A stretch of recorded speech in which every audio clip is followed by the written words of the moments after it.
I'm Yoshi Lomax, superstar attorney at law and fugitive. So, you're the famous Yoshi Lomax. Probably more infamous. I'm on the run from the federal government for crimes that I didn't commit. Gentlemen, I'm Deputy U.S. Marshal Sharon Starr. I'll be taking things from here. Not to mention being on the hit list of at least 3 of Miami's major crime bosses. I wanted to apologize in person for leaving so abruptly last night. Welcome back. That's Vladimir Kuzetsov, a Russian crime boss. He's been a suspect in over a dozen missing person cases. I mean, I didn't get here to be this successful for doing things the American way. I need a list of the jury for my case with Hanju. Oh, really? What's that worth to you? Oh my God, you're such a... Mr. Santana is to be released upon processing. So what do you know about Sheldon Chisholm? What do you want to know about him? I really need to know if you're going to take my case. I don't have time to play, Miss Lomax. Money is not a problem. You know anything about his case? It's being handled by agents in my field office. I've learned that in this game of life, in order to win, Ready to dance? you gotta play dirty. You might look at me and see a beautiful, confident, successful woman. Congratulations, counselor. Yet another win. But underneath, I'm flawed. I'm broken. And I'm scared. So I have no choice but to run until I can find a way to clear my name. Miss Lomax is now considered a fugitive of the United States. Catching fugitives is my business, which makes her my suspect. You and your associates are relieved. Look. She killed one of our own. But I will not give up. All right, people, listen up. Get a picture of Miss Lomax out there so the public knows what she looks like. I will not give in. Okay. People, we got a game plan. Let's break and execute. I will not get caught. Time to go hunt.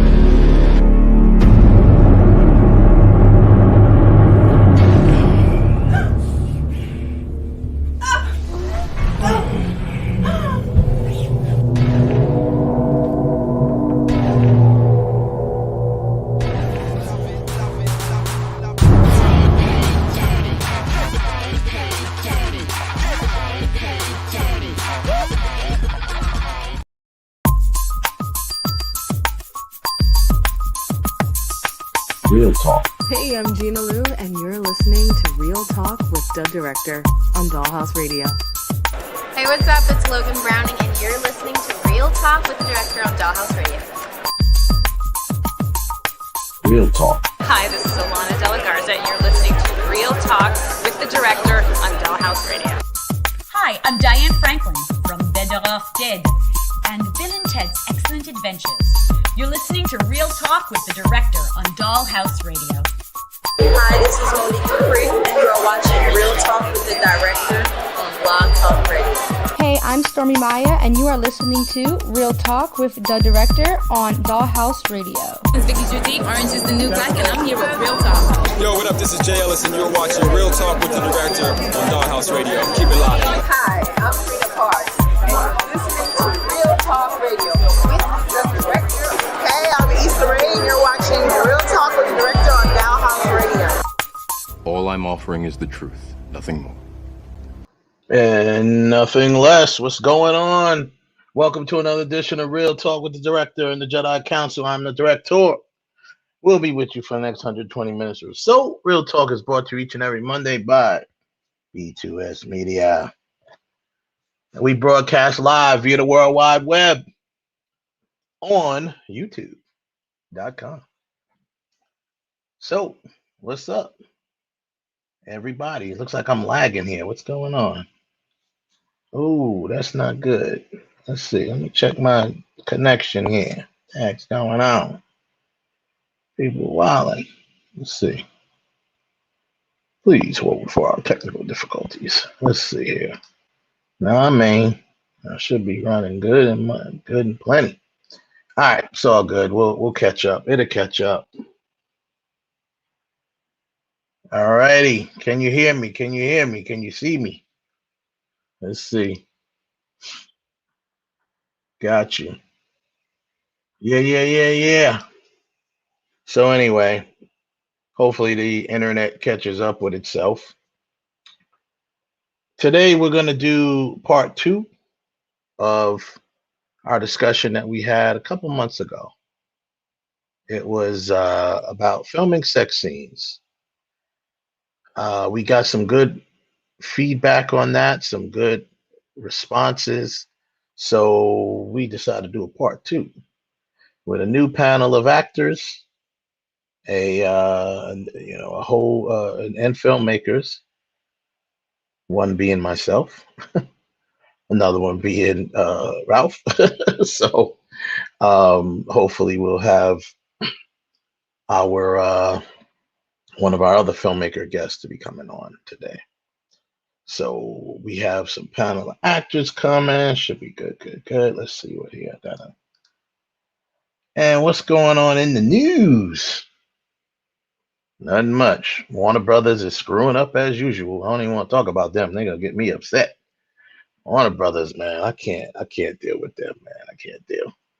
Anywho, I also want to talk about, techniques of filming sex scenes, do's and don'ts, same things we kind of covered last time, awkward moments. Someone asked me what's up with Warner Brothers. Warner Brothers sucks. That's what's up with them. So I can't deal with Warner Brothers, man. Always, making the wrong moves. Today in the news, every day you find out something new about Warner Brothers that's stupid that they're doing. Like, they're like trying to, I don't know, they're talking about recasting Wonder Woman. I mean, this is crazy. So it's all good. Yeah, so we'll talk techniques. I also want to ask my guest tonight, what is if you have one, if you don't have one, think of one. What is your favorite sex scene in a movie? Obviously in a movie. A mainstream movie, not a porn. We just, like a sex scene in a regular movie. And why? Is it it's because it was hot? Was it the actors? Was it the technique? Was it the lighting? Was it the actual shot itself? There's a lot to this, man. There's levels to this whole thing. It's not as easy or as complicated as you may think. There's levels to it. And this is the type of things we like to talk about here at Real Talk. Big up to my chat room. Thank you, everybody, for always showing up and supporting. We're doing the giveaways we've been doing.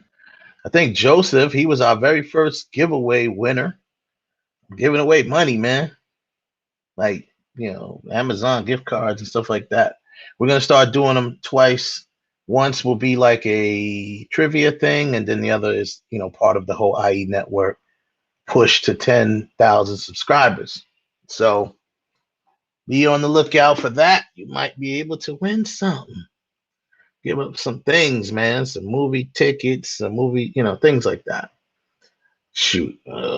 Give out some Disney Plus cards, right? Black Widow's coming out in July, and it's going to be, in order for you to see it when it first comes out, it's going to be like $30, just like they did Mulan. So are you going to pay that $30, people? That's what I want to know. You're going to pay the $30 and to see Black Widow, or you're going to wait and wait and wait and wait, and then it'll finally be free on Disney Plus. So can you wait for Black Widow? Has it been too long? That's another one. That's another question. Has it, had they waited too long? Did they miss their boat with Black Widow? I don't know. We all know, spoiler alert, we all know she dies in Endgame. Spoiler alert, if you ever seen Endgame, sorry. But Yeah, we know that she dies anyway. So I think it might be too not for me. I mean, I'm a movie nerd. You know, this is my childhood coming back to life. You know, so you know, I collected these comic books when I was a kid. So I'll watch them, but I don't know. I'll be paying $30. That's what I'll do. I can't wait. Sorry, I just can't. I already paid. Actually, you can prepay.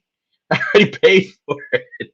It's like, oh man, I'm a sucker every time. But I love it. This is my life. This is what we do. So I'll be paying for that. Like I said before, I bring my guest on. You know, I'm waiting on a couple other of my guests as well, but I'll probably bring on the first wave of them, and then as we go along through the night, hopefully the others will join. Let me just make sure something. Make sure they're all good to go. Send this little whatchamacallit over here to the whatchamacallit. Can't talk right now, but and then make sure that they're ready to go. So yeah, man, you're listening to Real Talk. You're watching Real Talk, I believe, with the Jedi Council and the director. I'm the director. I brought my Jedi Council with me. At least one of them. Ralph, you're in the building. What up, Hank? What's up, everybody? Hello. Welcome back. Welcome back. From Vegas. Vegas, baby. Vegas. Yeah, man. Vegas was crazy. It was crazy. It was jam-packed with people. When is Vegas not crazy? I have never been there during the summertime month. It was hotter than hell. It was like 106 almost every single day.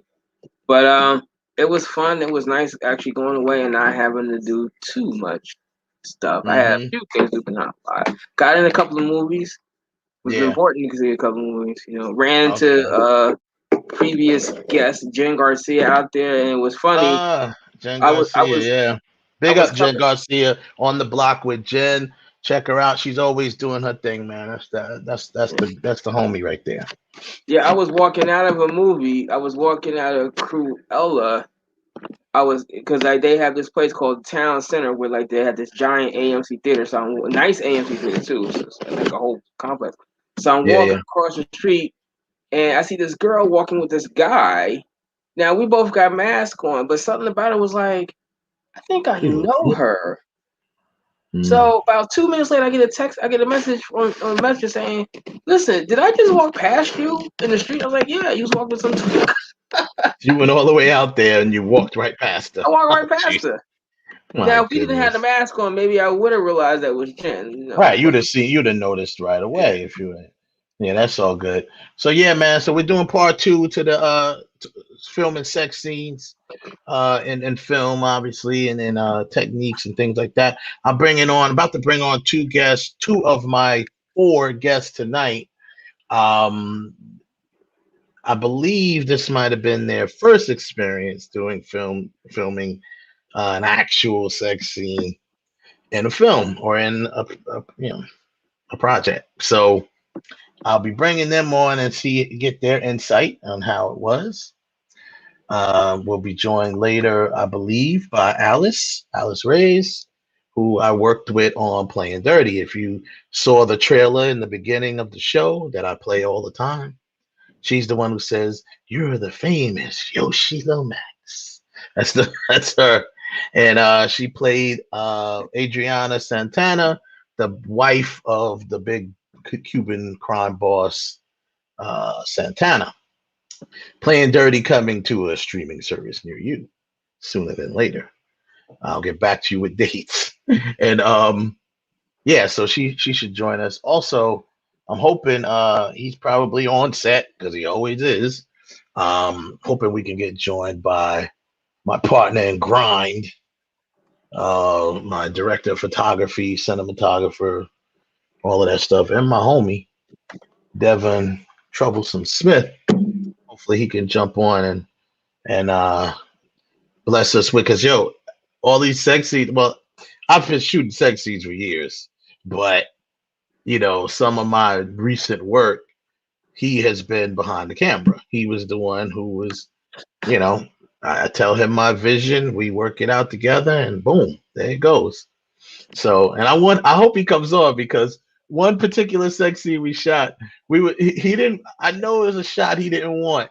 So it's like, director got to get what he wants, man. He didn't want this shot, but then it turned out real dope. So that I hope he comes on as I can bring that in his face. So anyway, let's get right to it. Joining us will be our first two guests of the night. These young ladies, actresses, doing their thing out there. I've worked with them, obviously.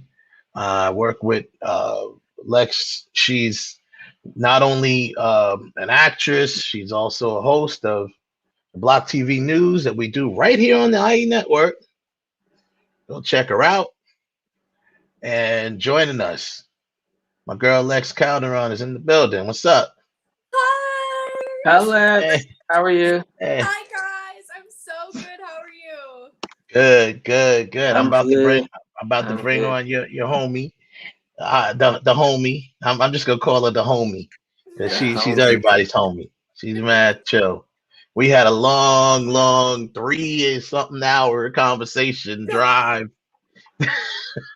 and we was just vibing, yo. It was cool. Another very good actress herself, Megan Hernandez in the building. What up? Hi, Megan. Hey, you're muted, or you're either muted or very low. I can't hear you. Oh, you wasn't muted either, but I can't hear you. Is your microphone, Megan? Is your microphone in?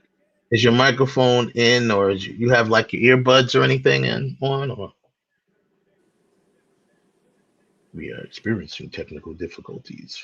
Please stand by. Well, what you keep working on that, Megan. You keep working on that. So I'll keep going. Ladies, you look beautiful as usual. As always.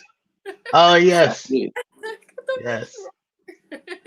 Very nice. Very nice. Rocking and rolling, man. So yeah, that's one of the shirts of her character, Chastity. So these two young ladies, they are part of my new web series, Groupie, the blueprint of a self-made millionaire. And these two Lex plays the character of Chastity, who is the rock groupie, and Megan plays Lucy, who is the Hollywood groupie. So yeah, man, welcome to the show, ladies. I'm glad y'all joined us. I think I have someone else backstage. I'm going to bring her on too, because I know she's got a little time crunch going on. And you probably see her at the beginning of every one of our shows, because I always show the trailer for Playing Dirty. I mean, hey, you got to plug yourself, right? You know what I mean? So Miss Alice Reys is in the building. What's going on? Alice, where are you at? I see you, but I don't see you. You don't have your camera on. At least I don't see her. Do I see her? She might have froze or something. We said there's a lot of technical difficulties today. I'm like, yo, I paid. Oh, she rejoined. Okay, here she goes. There she is. It's Monday. That's why it's Alice. But now we lost Megan. I'm so bad at this. Where'd she go? There she goes. Let's bring Megan back in. I see you, Kyle. There's Megan. All right, Megan, say something, please. I still can't hear you. Is your volume up, Megan? Something's wrong with your volume. Boy, I tell you. You see how the haters, they don't want me talking about shooting sex scenes. So now all of a sudden we have technical difficulties. I pay too much damn money for this. I thought we got rid of these technical problems at the Blog Talk. Exactly. Yeah, when we was on Blog Talk always had technical difficulties. Goodbye. I'm like, what? How did we cut off already? I didn't even say nothing. Anyway, Megan, you keep working that out, girl. We'll figure out. Keeping it tight, whatever she said. But anyway, Alice, what's up? Can you hear me? I hear you. We can hear you. Hear you loud and clear. What's up? I'm trying to go on the headphones, but you know me, I don't know how to work these things, so I don't. Yeah, It was on, and then I got off, and I don't know what I did. No earbuds, headphone. Yeah, well, I mean, it all depends. Like, I mean, if you join like on your phone, sometimes the earbuds probably work. You know what I mean? But it's all good. We'll work it out. Megan, I don't know if you have to drop and come back. I can't hear you. So if you do that, that's fine. Come on back. So Alice, what's up, man? Hey, how are you guys? Hi, Lex. I'm good.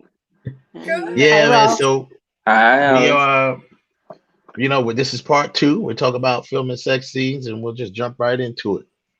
Oh, so you had a part 1 about this, huh? I did have a part 1. Yes, we was joined by Diana Durango, a filmmaker friend of mine by the name of Deborah Markowitz, and Michael Majuri from Playing Dirty. Yeah, Michael was on there, so it was just pretty cool, man. I don't mean to interrupt, but we got to get back on Playing Dirty. When I was in Vegas, I showed that trailer to a bunch of people. It was like, "Yo, when is this coming out? We need to get back. We need to get back on that project like badly." It's coming soon, bro. Sooner than later. I keep saying that, but it's the truth. Like I literally finished cutting. Like I had to send it off to get closed captions and stuff on it. So I did that. We got it back.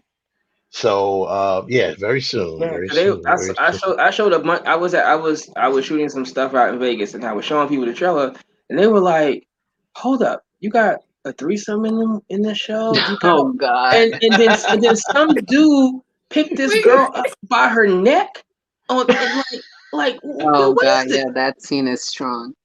See, this crazy, man. They will love it. They will love it. They love that. Yeah. Matter of fact, I was having a conversation with the security guard in the ANC theater because when I walked in, I thought I walked in the wrong theater. We was just talking, and I showed him the trailer. And he was like, "Yo, where you from?" I was like, "From New York." He was like, "Me too.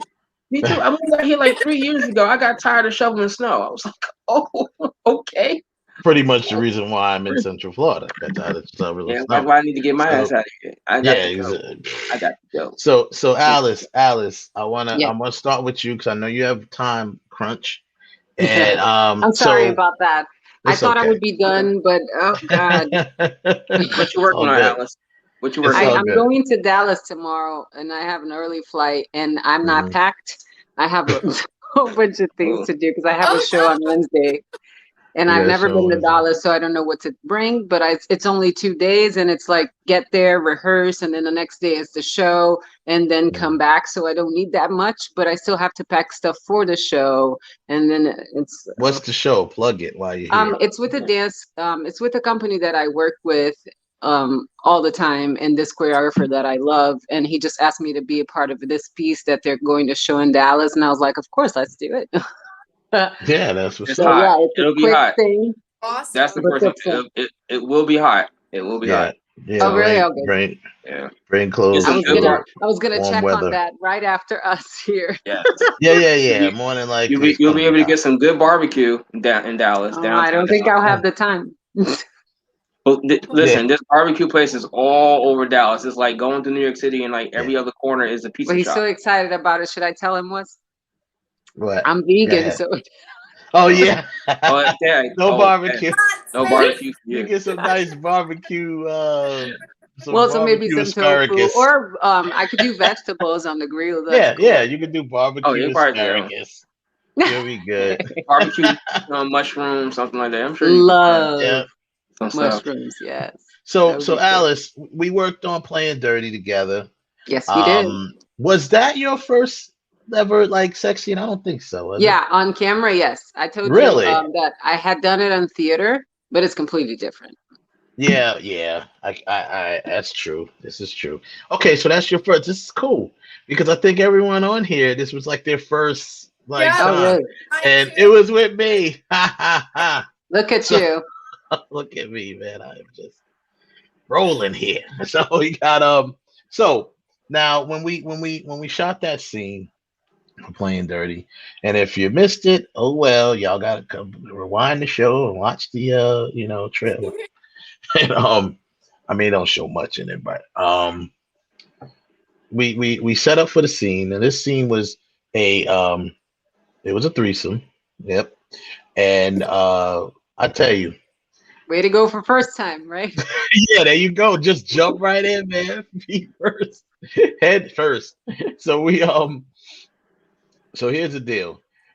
This scene, obviously written by Kiki Swenson, from her book, Playing Dirty, the queen herself. That's right, Kiki.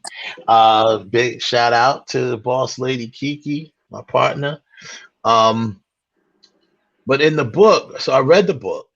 I'm gonna tell you my thoughts, and then you can tell me yours. I don't know if you got a chance to read the book. I read the book. No, I didn't. And I didn't. Sorry, Kiki. thank God. No, thank God you didn't, because you probably would have been scared to shoot this scene. Oh wow. So, in the book, the scene was all right. What we shot, Alice, is the romper room version of what the book compared to the book. Thank you. No, I mean, it's like compared to the book, this is Sesame Street. You know I love Sesame Street. Yeah. So yeah, it was very, Kiki is very detailed. We'll say Now I need to take a look at that. Yeah. So we set up.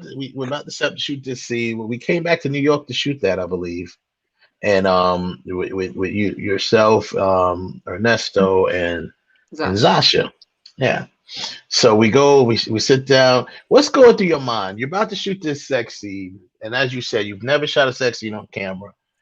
What's going through your mind at that moment? I think that scene was one of the hardest things to prep for, because at the same time that as an actor, I know that we're going to do it in artistic ways. And like we talked before, we discussed about it. Me and Ernesto, we were really worried about the way that the scene was going to be displayed, like how we were going to be in that scene. And we talked about it before, but even though we try to choreograph it a little bit, it all depends on you guys and the editing and the, like, where are you going to be? What are you going to see? What are you going to show? So for us, it's super scary. And for me, I was like flipping the F out because but I trusted you. I actually think I went to you and I like for real, and I told you that I was scared. And I remember the first thing you said is, "I got you. You don't worry about that. This scene is supposed to be artistic and nothing other than that." Yeah. And when you said that, I was like, "Oh, all right." And then I went to Ernesto, and he's like, "Let's just freaking do it. Let's just do this. It's gonna be fine. We know what we're doing." And you know Ernesto, I love him. And he's all for it. He's game. He's amazing. Well, I mean, it takes, first thing it takes is professionalism on both ends of the camera, on our end and on your end. It starts with that. All right. We all know that this, we're trying to create something, like we said, artistic, whatever the scene is. It starts with professionalism, any sort of intimate scene. And all three of you were very professional at handling this. I'd like to think I was as well. And we, tried to make sure everything. And then you got to set the tone. You got to, create a safe environment for everybody. Keep it a closed set. No looky looks. No creepy grips, saying, "Oh, yeah, it is." Saying, "That's what she said." No, none of those. Yeah.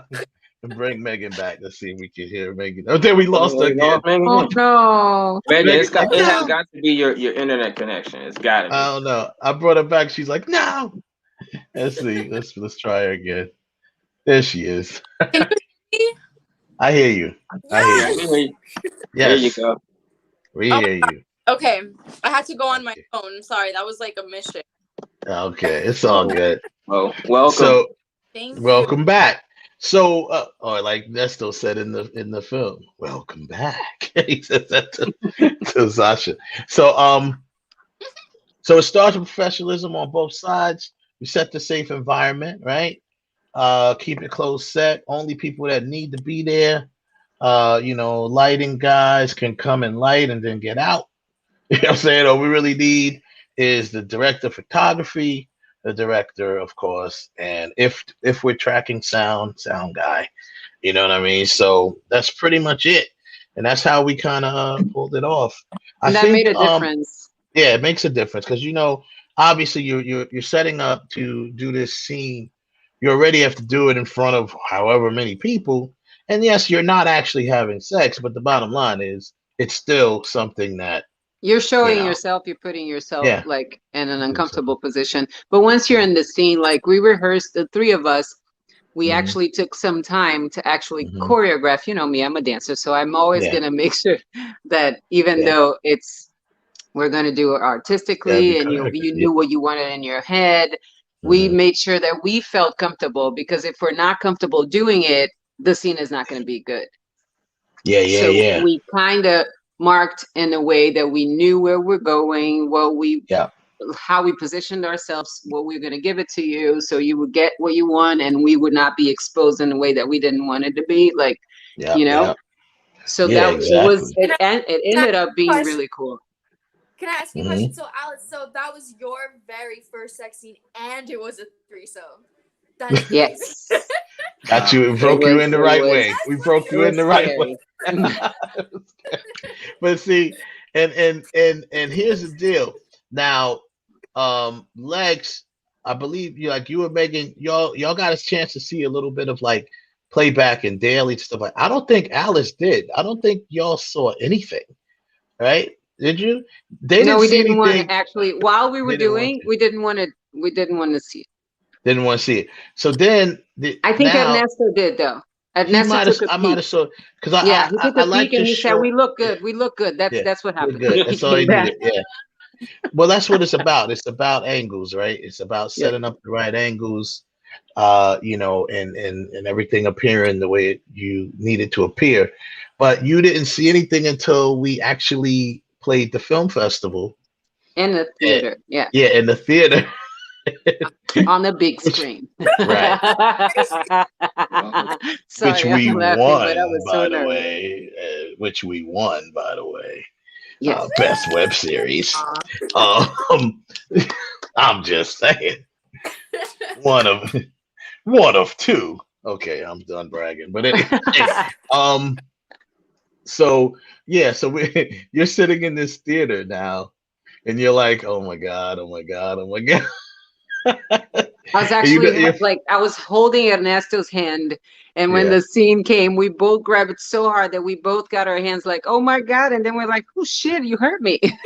Yeah, because we got nervous. But it was fast, and he actually looked at me right after, and he was like, oh, that was actually pretty good. Yeah. Not only we looked good, but the scene was beautiful because I was too nervous. Yeah, and then I know right you after were. I breathed like a deep I know breath. you were. I was nervous too. I'm always a little nervous when I do festivals, because when not really, only when it's people that I know come, I get a little like people that I don't know, I don't really care, so I don't get nervous. But the people that I know come, I get a little nervous. But as a matter of fact, I felt a little weird with that scene because one of my former coworkers used to work with me at a spot I used to work at, and he came to support, and that was dope. I was like, yeah, man, that's what's up. And then he like steps to the side, and he has like his 14-year-old daughter with him. I was like, oh no. I'm like, why did you break her? Because she was like an aspiring filmmaker, and she kind of looked up to me. You know what I mean? So it's like he's like, yo, she kind of looks up to you. So she wanted to come. I was like, oh Jesus Christ, she's gonna hate me now after this. But yeah, so that was the only thing that had me a little weird. But I knew the scene came out good. And I got a confession to make to you. The scene was actually longer than that. You could thank Trouble because he cut it more. Because me and him, we were up all night cutting, playing dirty, and we're like, I would sleep, he would cut. He would sleep, I would cut, and it would do like that. And oh, right on time. Speak of the devil, and he shall appear. What up? Oh, there he is. What's up? What's up? Speak of the devil. Yeah, so it says, guys? devil, he shall appear. I just said I love in you. the building. You just said you love me. All right, that's what's up. Love you too. What's up, man? Thanks for joining the discussion. I was just telling her when we were cutting, playing dirty, and I would go to sleep and wake up and shit is missing. Because you would cut stuff out. And I'm like, oh my God. So I was telling her, I said, well, Trouble is the one who actually cut the scene down to as short as it was, because, there's this thing with directors and editing. Okay. This is why we have director cuts, because directors don't like to cut stuff. That's why we always have a second pair of eyes and hands and mind to look at what I did, someone like him who's a very good editor himself, and and that's how we kind of came up with what we came up with, playing dirty, So I just had to say that to you, Alice. I was like, Trouble was the one to cut it, because it was longer, it was way longer. But I think it was perfect. So thank you, Trouble, because it's like, it's classy, it's quick, it gives you a taste. You kind of want to see more, but it's enough because it's pretty. So it's like, I think it was perfect. So you killed it, Trouble. Yes. Yeah, he did his thing. Thank you. He did his thing. It's like I wake up and half my shit is gone. That's just how I'm like, but that's the business. That's how it goes. And that's why editors, you usually have a different editor, cut the film or whatever. I like to cut my own stuff, but because when you're so close to it, you don't want to get rid of nothing. You know what I mean? Right. Yeah, and that scene had a lot of great shots.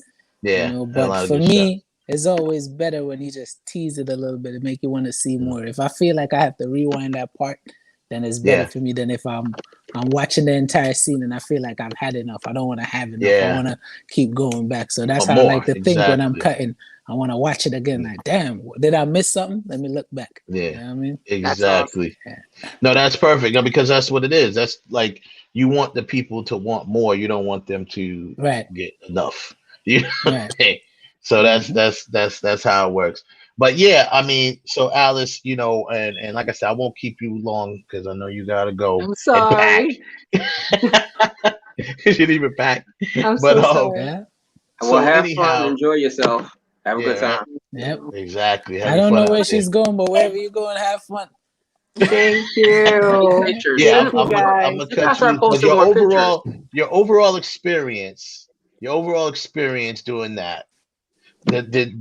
Just tell me what was your overall experience? Did it make you more, I want to say a better actor, but like now you're more prepared for if you have to do another one? Definitely. Now, like before that, when I went to the audition, I remember when I saw the ad, because I was auditioning for Yoshi actually, and it said right there, like there was a semi-nudity or something like that, and I remember that I was like, no, I'm not going. And I was with one of my best friends, and he looked at me and is like, let's look at you. Do you really think that you're going to be in TV or film and you're not going to have a sex scene to do? And I was like, bitch. Damn. So that changed my mind. So I went to the audition, and then when everything happened, I remember you called me to talk about Adriana, and you talked about the scene when we discussed the character, and I was super scared. And then we talked when we were already shooting. The day before shooting was one of the most scary things before shooting anything. Like I didn't know if I was gonna panic on set. I don't know. I remember you were nervous. You were very nervous. I was shaking. I remember Zasha not so much. Zasha wasn't so much. She's done a sex scene before, so I don't think she was really too nervous about it. She was pretty just like, You know, Ernesto, I couldn't tell if he was nervous. I just think he was more concerned. trying He to was be nervous. concerned. No, he was nervous. Yeah. Okay. Yeah. It was really concerned. We were both Thought he was nervous. just focused. But Ernesto's also like, he's such an amazing actor, and he's so prepared for everything. Like he's I want to say brave. When he's acting, he's a brave actor. Like he just goes for it. He doesn't think twice, and that's amazing. I love him for that. Not only for that, but that's one of the reasons as an actor. So I remember we were nervous before, but when we got to set and we talked to Zasha and we discussed what we were gonna do, he hugged me because he saw that I was shaking, and he looked me in the eyes and he said, "You know, you got this, right?" He had it. And I was like, "Do I?" And he's like, "Because if you don't, I do. So just follow me." Yeah, it is what it is. It's definitely a collaboration thing. It's never, sometimes these depending on whoever's on set, they create this, it's almost like this vibe of the filmmakers versus the actors. You know what I mean? So it's like sometimes, and we don't like to do that. We like to create a vibe that's everybody's involved. Like everyone has stake in this project. You know what I'm saying? Like that's how we like to do, because you're going to bring, it makes you feel more comfortable. You're going to bring it more and stuff like that. So, I mean, I know, he probably was like, hey, whatever, but we were going to approach this the right way from the beginning. I knew it was going to come out. The best things about Playing Dirty is the fact that we kind of turned into like a little family, like not only the cast, but the entire production. Kiki, I love her so much. It's like, I miss you guys, like, it's like, I want to see you guys. I want to do stuff. So I get to see you because we got close, because we connected in this way. Like, so it wasn't like that kind of environment at all. And I think that helped a lot. And so when he said, I got you, let's do it. And then you said, I got you. I just went for it and we did it. And it was actually much faster than we thought. Like in the blink of an eye, we were done. And it was like, oh shit, how's it gonna look like now? I know. Go ahead. No, I said, I know when we did that premiere, I know everyone was nervous about that scene. I know Alice was nervous. I think she mentioned that. And I think Zasha said the same thing. Yeah. But I think once they watched it, they were pretty pleased with how it came out. So no, I was scared not only when I watched it,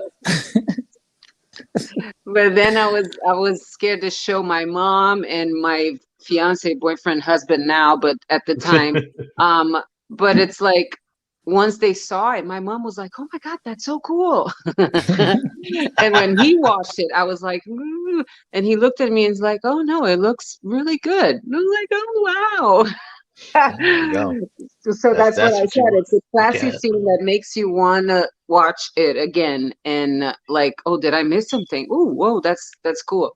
So it ended up being, for me as an actor, it was like a division. I don't know how to say that in English, but we have an expression in Portuguese that it's a division of waters, like the before and the after. Like before, if I had something like that to do, I would be scared, and now I just know what to do. Like the project that I'm gonna do now. When I heard that I was like doing that, and the actor was and I was like, no, I got you. Come with me. I know how to do it. This is it. So the next project we're working on, Insects Mirror, and it's has a sex scene in it, and the gentleman who's playing your love interest, I spoke to him already, like, on the phone, and he was like, yeah, I'm a little nervous. I was like, don't worry about it, bro. We got you. I was like, don't worry about it. But with that being said, I'm gonna turn you loose, Alice, so you can go do what you gotta do. And I'm a jump off of that and go to Lex and Megan, because the question is really from that is, this is their first time as well. What you said, Alice, is, it ended up being faster than what you thought and not what you thought it would be. So I'm going to pose that question to them as well.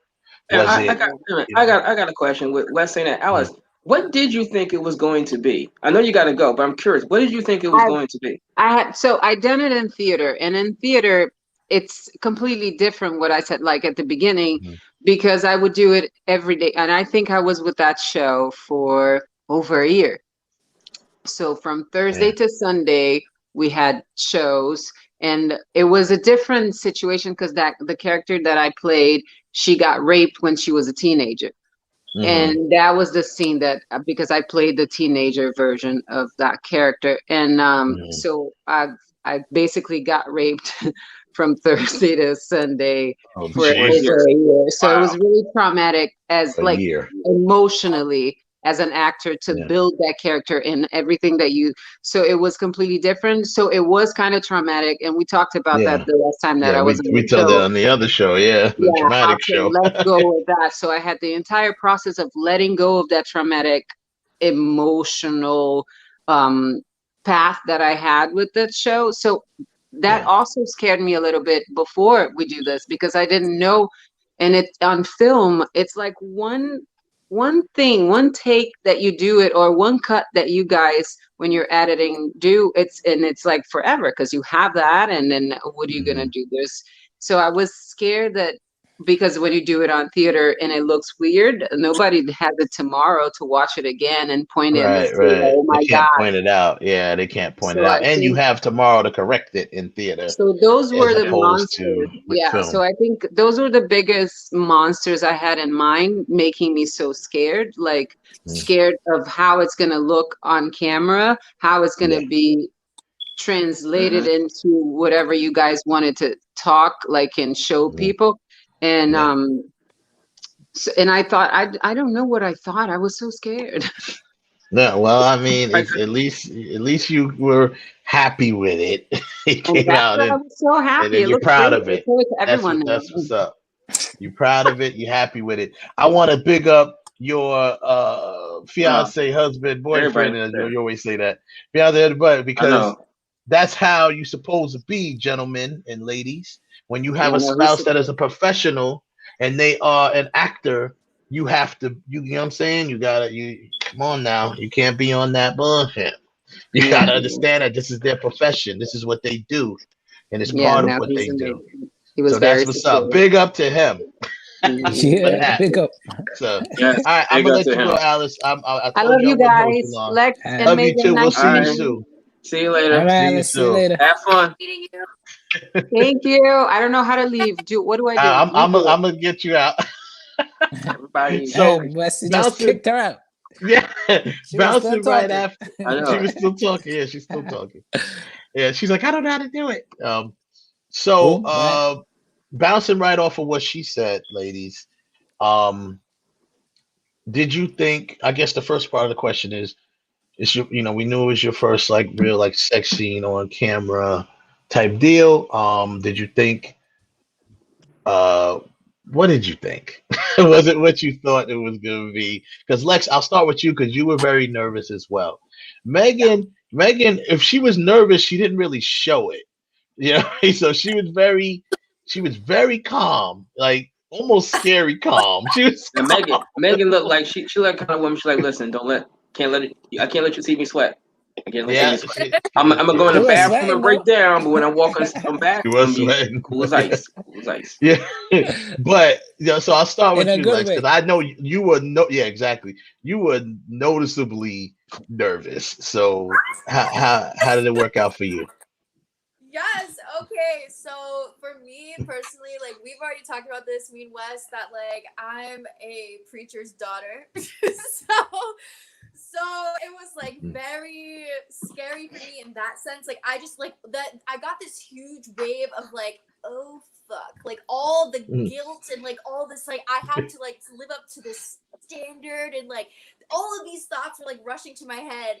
And then like it came time to it, and I'm like my coaster happened to be like really hot.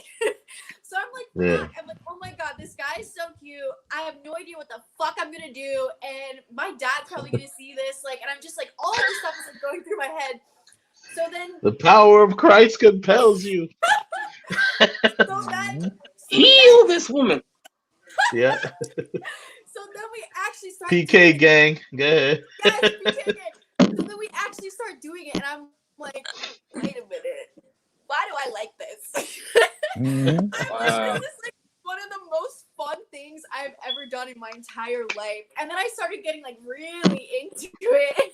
So That's hilarious. And then I was like moaning, I was making sounds. I was like, yeah, slap me, daddy. Yeah. I was like, God. yo, I was turning around. Let me tell you something. I'm turning around like, all right, now they're gonna throw us up out of here because people gonna be like, now if you're in a hotel and you hear people moaning, okay, that's natural, right? But when you see them like walk out with some lights in their hand, you're like, wait a minute, what's going on in there? You see I don't have no comment. But I'm just saying, you know what I mean? Oh, wait a minute, what's going on in there? But I big up to the hotel we was at. They were very, very like they stayed out of our way. We shot all over that hotel, man, and they did not bother us. What hotel was it? This was the Comforted Suites in Orlando Airport. So they were very, very, very. I know why. They stayed out of our way. Wait, why? Wes can tell you all, Karen, but the other field that I work in, there have been some things that have gone on in that hotel. So when you said it, so yeah, that's why. Okay, there you go. So there you have it. But whatever the reason, we were shooting all over that damn hotel, so it was cool. I mean, that was dope. The only thing that I would be honest with you, the only thing that would have freaked them out, where they would have said something, is not the lights, not the cameras, is if one of the girls would have walked into the hallway to go get ice, butt naked. That would have freaked them out, and then they would have been like, "Oh no, something going on here." Yeah. Yeah. What's the ice for? Exactly. Not with the ice for. Why is she walking down the hallway butt naked with an ice chest? Not what she feel like. Why don't this child have any clothes on? That's what would have freaked them out. Yeah, it would have freaked them out. I cannot confirm nor deny who actually did that before, but I can only imagine, Ralph. So yeah, so but the whole thing is you went into it nervous, and when you see that it's a technique to it, right? You got the cameras, you got the lights, but at the same time, you notice that we were setting up certain shots to get certain type of things, right? And the way we were setting things up, we were using certain objects to kind of shoot through and use them as whatever. So then you start to understand that, okay, I mean, you already knew from the beginning you're not really having sex with this person, but it kind of broke the ice. Yeah, for sure. So like in the beginning, I was like, so when I get nervous, I get very like giggly. So like I was like giggling a lot because like I guess kind of like a schoolgirl, like I don't know, like I just get really giggly. So like he would be like, okay, now bend down here, and I would just start laughing because I was so nervous.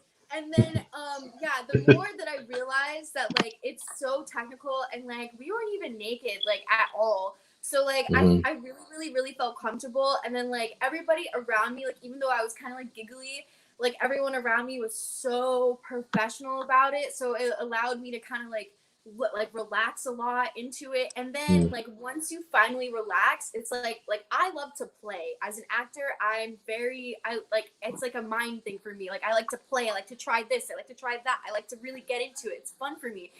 So it was like it got to a certain point where it was like, oh, that's what this is. Oh, I can do that. And then I was able to like play my character and like do certain things that I really felt made the moment what it was. So it was a lot of fun. Yeah.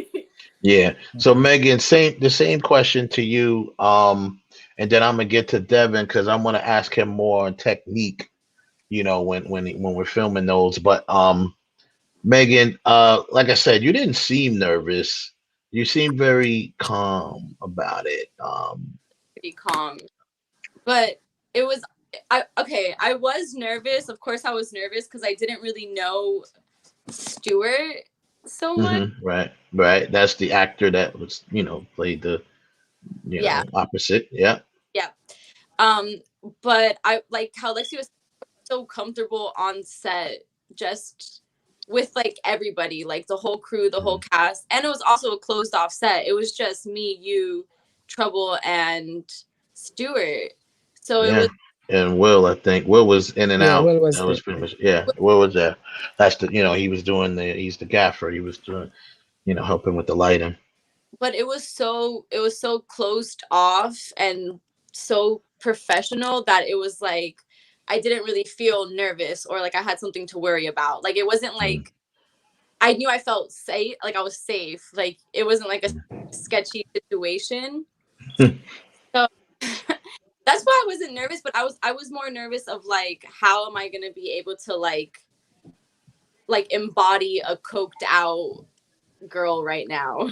So that's really, I was trying to embody Lucy at that moment more than like it's on what's happening, like that I'm having sex right now. I'm having sex with a stranger, basically.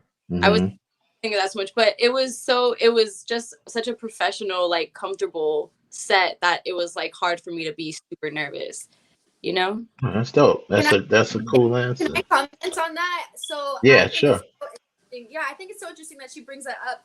We're playing two completely different characters. So like her sexual experience is completely different than my character's sexual experience. For her, it's more serious and there's a lot more going on mentally and emotionally in that sense, like a serious term. Right, yeah. And then for me, it's more so like, this is the best fucking moment of my entire life. Right, that's how that character was. Yeah. Like, I'm like, holy crap, like, I'm in love with this guy. Like, I'm here with him. This is happening right now. So it's like the emotions are so different. And I think that also plays into like the pace and like the tone of like the sex scene as well, Yeah. No, I agree. I think they were definitely two separate moments, two separate characters. Megan's character, Lucy, she was, more of, like she mentioned, coked out, like out of her mind type of deal. And it was just this weird thing. So, and the fact that both of you ladies were able, and we know because we look at the footage, y'all were able to maintain your character and be your character, in that moment. Like Megan, you made faces that said so many things in that moment on your face. You saw pain, you saw pleasure, you saw confusion. You know what I'm saying? Like all of that stuff was in there. Yeah. And that embodied the character. So that and when the shots that we got of the tight shots, which I'm gonna move to Devon when it comes to technique. Tight shots is we like to use a lot because it leaves more to the imagination, and it can still be hot. And that's my take on it. But when you're shooting these situations, Devon, what is your main goal? Obviously to get a good shot, but other than that, what's like your main goal when you have to? Because I kind of let you direct those things. Like I'm directing from behind, but if you guys kind of remember, I kind of let him be more free to direct because he has the camera directly in his hand. You know what I mean? He knows where the shots are. So what do you say, Devon? I'm trying to figure out what my technique is because I don't know that I have a technique. It's just. It's like I'm in the moment with the characters, you know what I mean? And I'm moving the camera in accordance with what's happening, what feels right, what looks good to my eye. So it's not really like I have a technique because every sex scene is is different, know. And the actors, they're always gonna give you something different. Every actor is not gonna give you the same. Like some actors gonna be more free with it, some gonna be a little bit more nervous, and then we got to make the adjustment to figure out how do we shoot this scene and still have it look sexy, being that the actor might not necessarily be giving you everything that you want. You got to always get them comfortable. For some people, everything is in their face, so I'm gonna always bring the camera more to their face. Other actresses, like say Alice that she's a dancer, so she knows how to move her body a certain way. So her curves and the way she moves her body, I'm always gonna back off the camera and capture that. You know, Lexi character, she was all in love and goo goo gaga and having fun. So I had more wide shots shooting through things like, you know, more of a peeping Tom type of vibe with her. Right. Whereas with Megan, she was coked out. So this scene didn't have anything to really do with the other character. It was more her in her mind, in her world. It was, you know, so we had a lot of close-up shots on her. At one point, I didn't even need the actor there because that's what I was feeling. It was more I remember about, that. You know, I said, all right, you could get up. I'm going to focus on her. on her, because it's like, this is about her, you know what I mean? While she's having sex, to me, she looks like she was thinking about everything that she's been through. You know what I mean? That's why I really want to shoot those B-rolls where we're actually seeing what's in her head. Because when you look at that scene, it's more like, you know, she's deep in her thoughts. So for me, I don't know that there's a technique. I try to look at the scene, be in the moment with the characters. If the character is having fun, like Alexis, she was having a whole lot of fun. So I had to shoot it in a way that looked fun. You know, it was fun and it felt like that. It didn't feel dark, and you know what I mean? It was more like, oh, she was having the time of her life. This is her dream come true. And she was going all out, you know. Megan, she was in her mind. So we did a lot of close-up shots to try to capture her emotions through her facial expression more than it was body movements and, you know, even her body. She has a nice one. But, you know, for that scene, you know, we were, you know, focused more on facial. More facial. Yeah, that was that, and it came out really, really awesome too. So shot it you shot it at 60, right? So it's I shot it in 60, a lot of slow 60 motion frames. on that. Yeah. A lot of slow motion on it. Because I plan to, like, in editing, I know we definitely want to do some time remapping, speed it up a little bit, slow it down, just to show the different emotions as she go through it. Yeah. And when we reshoot, well, not reshoot, but when we shoot the stuff that's going to be in her head, it's going to really all come together and make sense. You know, for the viewer to be like, oh man, there's a lot going on right now in her head. You know what I mean? So, but that's what's up, man. I mean, overall, the experience is always different, like you said, Devon. You know, this was a completely different experience than when we shot Playing Dirty. You know what I mean? When we shot Playing Dirty, once again, like you said, you know, it was more choreographed. You know what I mean? They had time to work together. You got three beautiful people, you know, Zasha, Alice, Ernesto, you know what I mean? And they were just like, they were able to play to their strengths. You guys, you notice in the scene, you know, Alice was, you know, like you said, you see her body more because she knows how to move and position herself in a certain way. Zasha also too, because Zasha was doing Zasha as well. Yeah, Zasha was getting it in. So it was like, big up to Zasha Santiago. So yeah, it was so. I mean, but that whole scene was shot in this like elaborate, nice, you know, this hotel that we was at, in this big old room and bed and all. So it was like it everything about that scene was beautiful, all the way to the lighting. You know what I'm saying? The lighting of it was sick. But I did love the lighting that we came up with Megan too. Megan's lighting was dope with the red. That red stuff. Yeah, that was cool, man. So when people get when people get a chance to see it, they'll understand and they'll get more to it.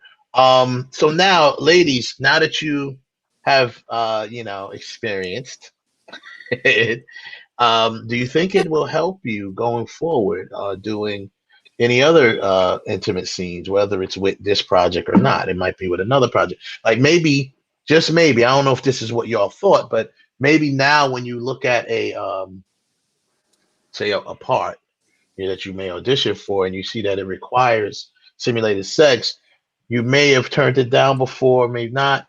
But now, you know, do you think it helps you, or you just like, I don't know? I'll go first. For me personally, totally.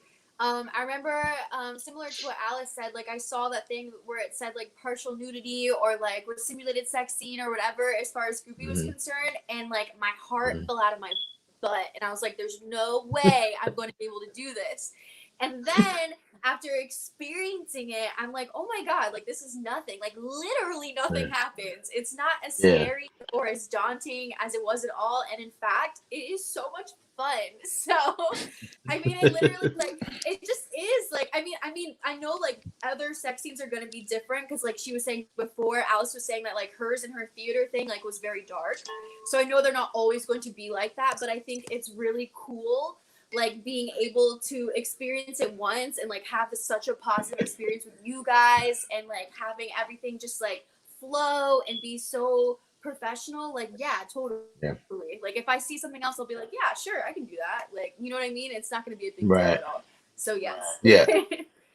Same question to you, Megan. I agree with Lex on that. I also think it's important, or like the most important thing is to like make sure you're working with credible people, because I don't want to be in like a very sketchy situation.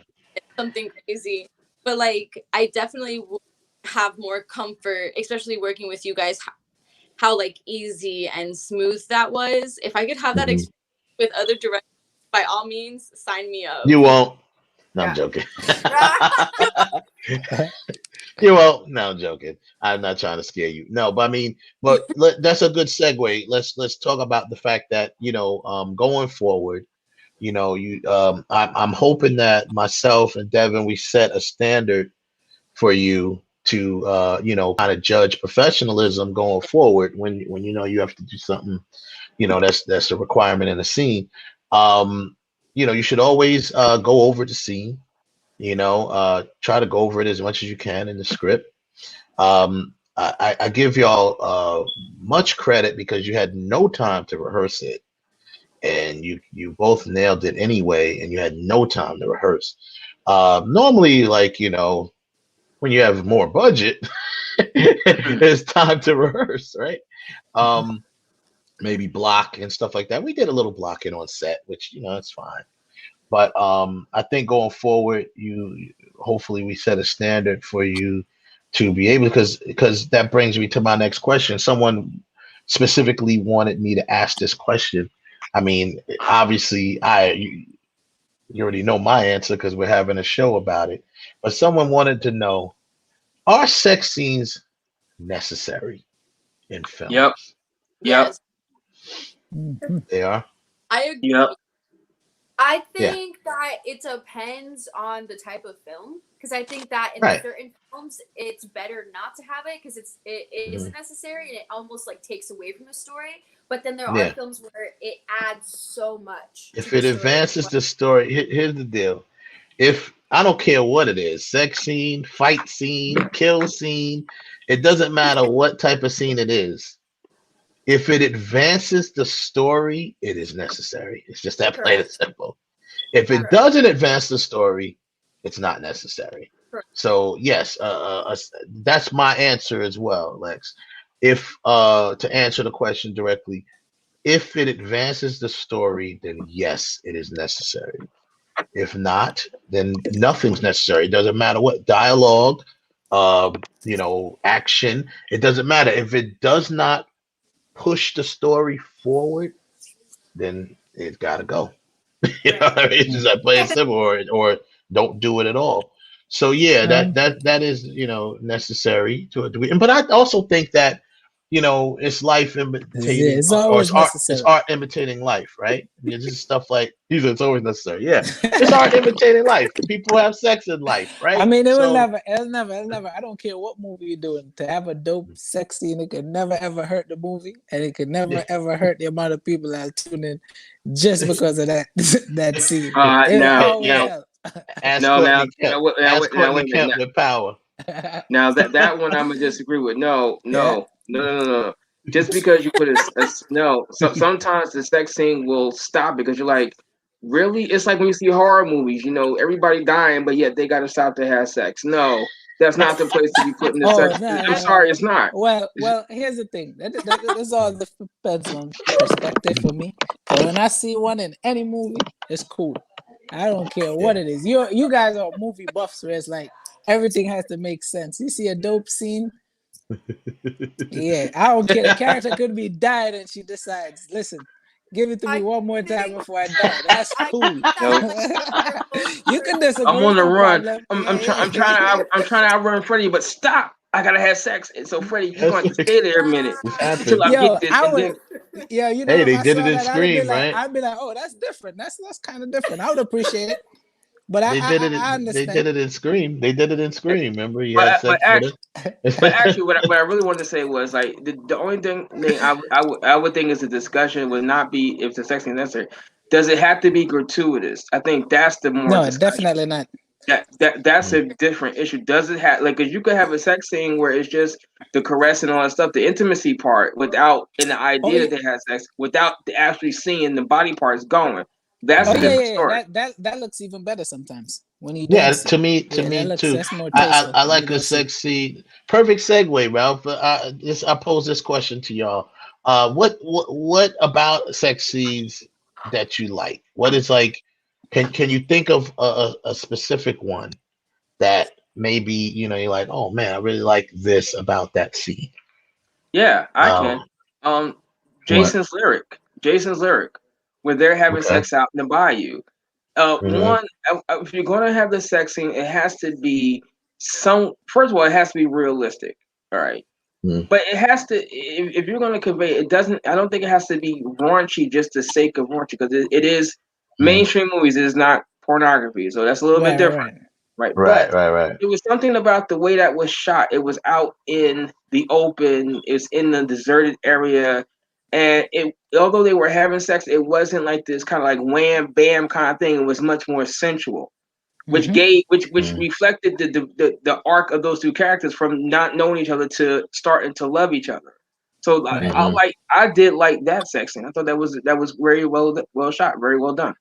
Yeah, as long as it fits the story, I always think it's dope if it fits the story. But if it doesn't, like to your point, then yeah. But sometimes when you see like something unexpected, I could appreciate that too. Like shit, I wasn't expecting them to do it there. Or you know what I mean, or it was cool how they did it. You know what I mean? So yeah. But it has to fit the story though. Or it has to be done in a tasteful way always. Yeah. So Lex, is there anything that comes to mind that specific maybe that you liked in the sex scene? Like a sex scene that I like? Yeah. Mm-hmm. Yes. I'm so glad you asked. So I love the sex scene in Mr. and Mrs. Smith. Like when they finally like come together. Oh my god, it's so good. And they're like beating the shit out of each other, but they're like still like banging each other. That's that weird one. Yeah, that's the weird one. That's the weird one. Can you imagine like the technicality of that scene? It was so technical. Like it's a masterpiece. It's a masterpiece. That's what's up. that is a good scene. Yeah, that was a cool scene. What about you, Megan?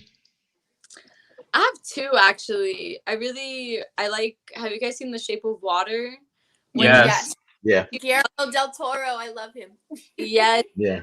Love with this fish god, and they have sex in the bathroom, but they actually don't, like, you don't see them actually having sex. You just see like the bathroom get flooded up with water, and they're like floating in the middle of the bathroom together.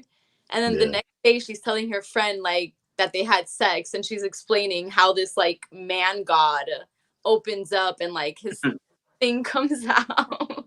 Good.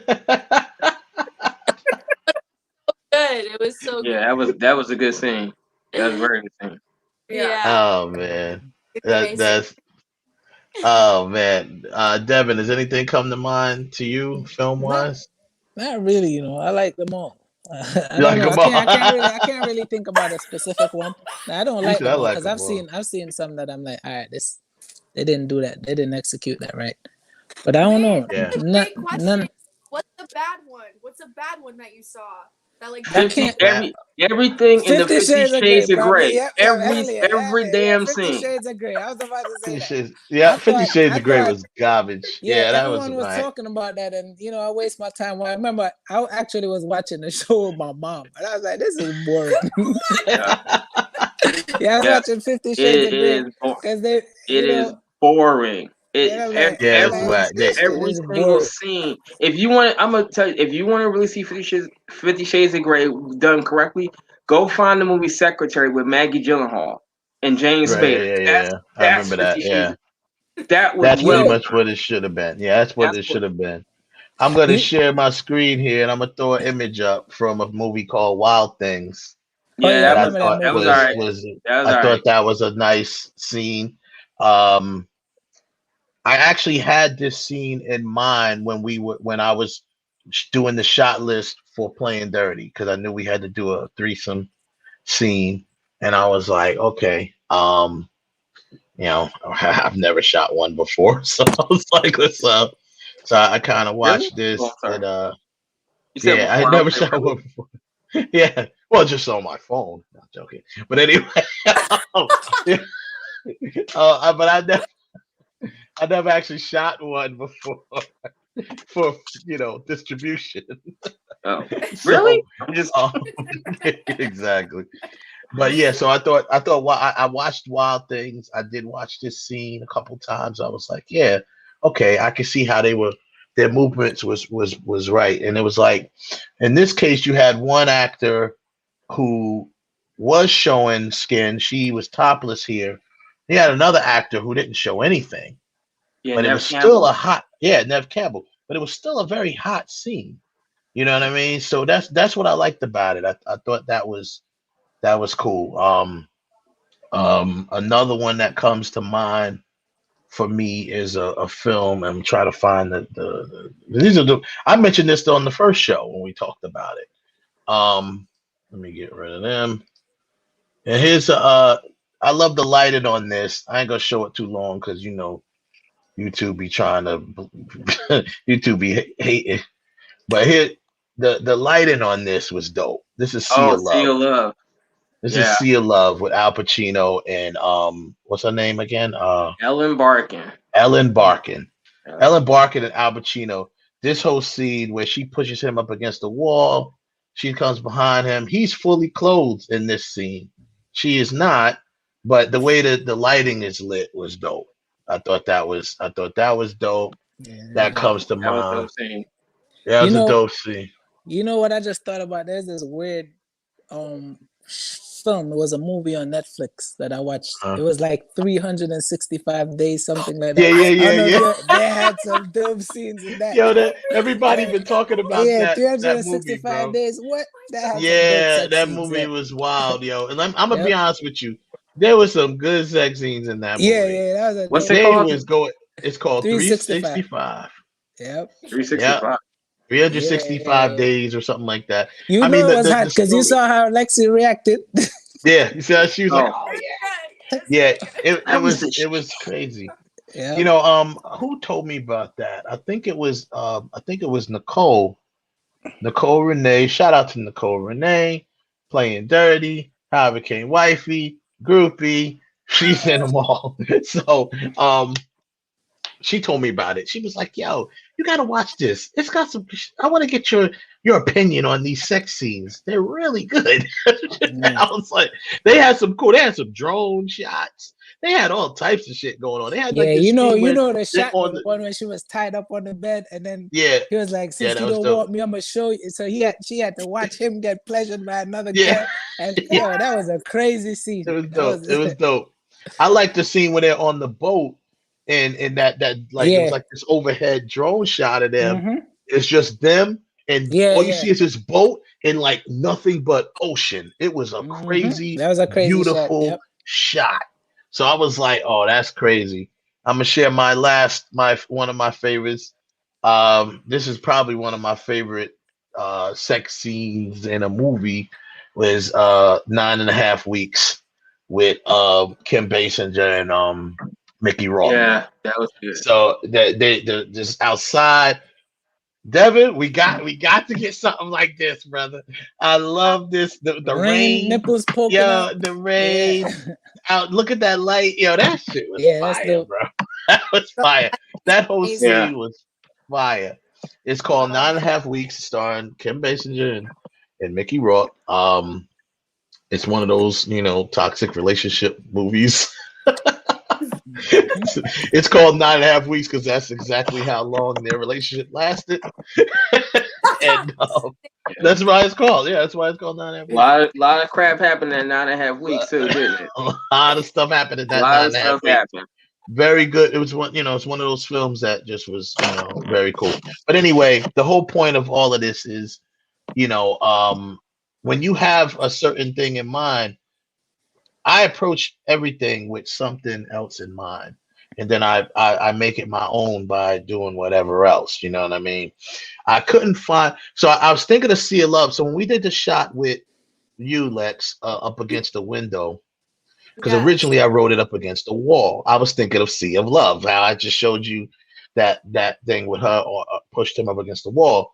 I was originally thinking about Sea of Love, and then when I saw the room, and I saw that they had like this window thing that you can look through and shoot through.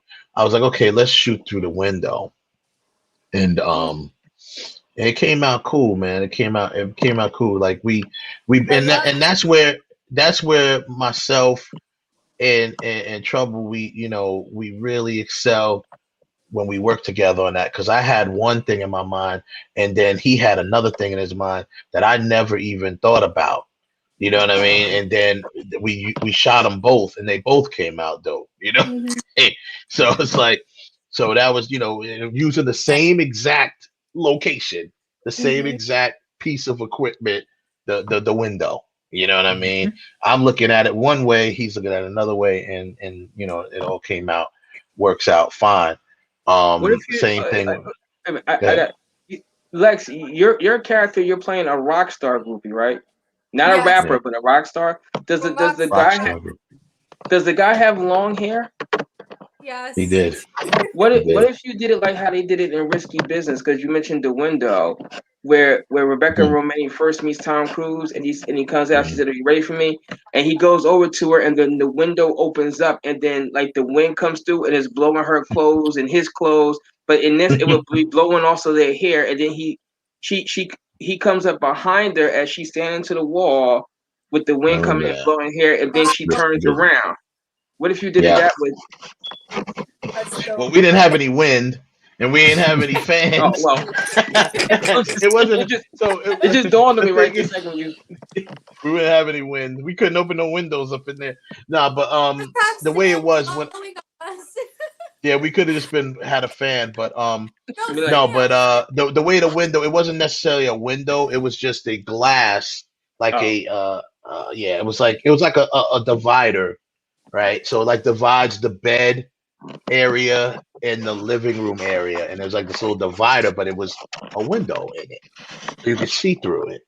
So anything you could see through, you could shoot through. That's what I always think. You know what I mean? So that's cool. What else was I gonna say? But overall, like I said, we did talk about overall is it was cool experience.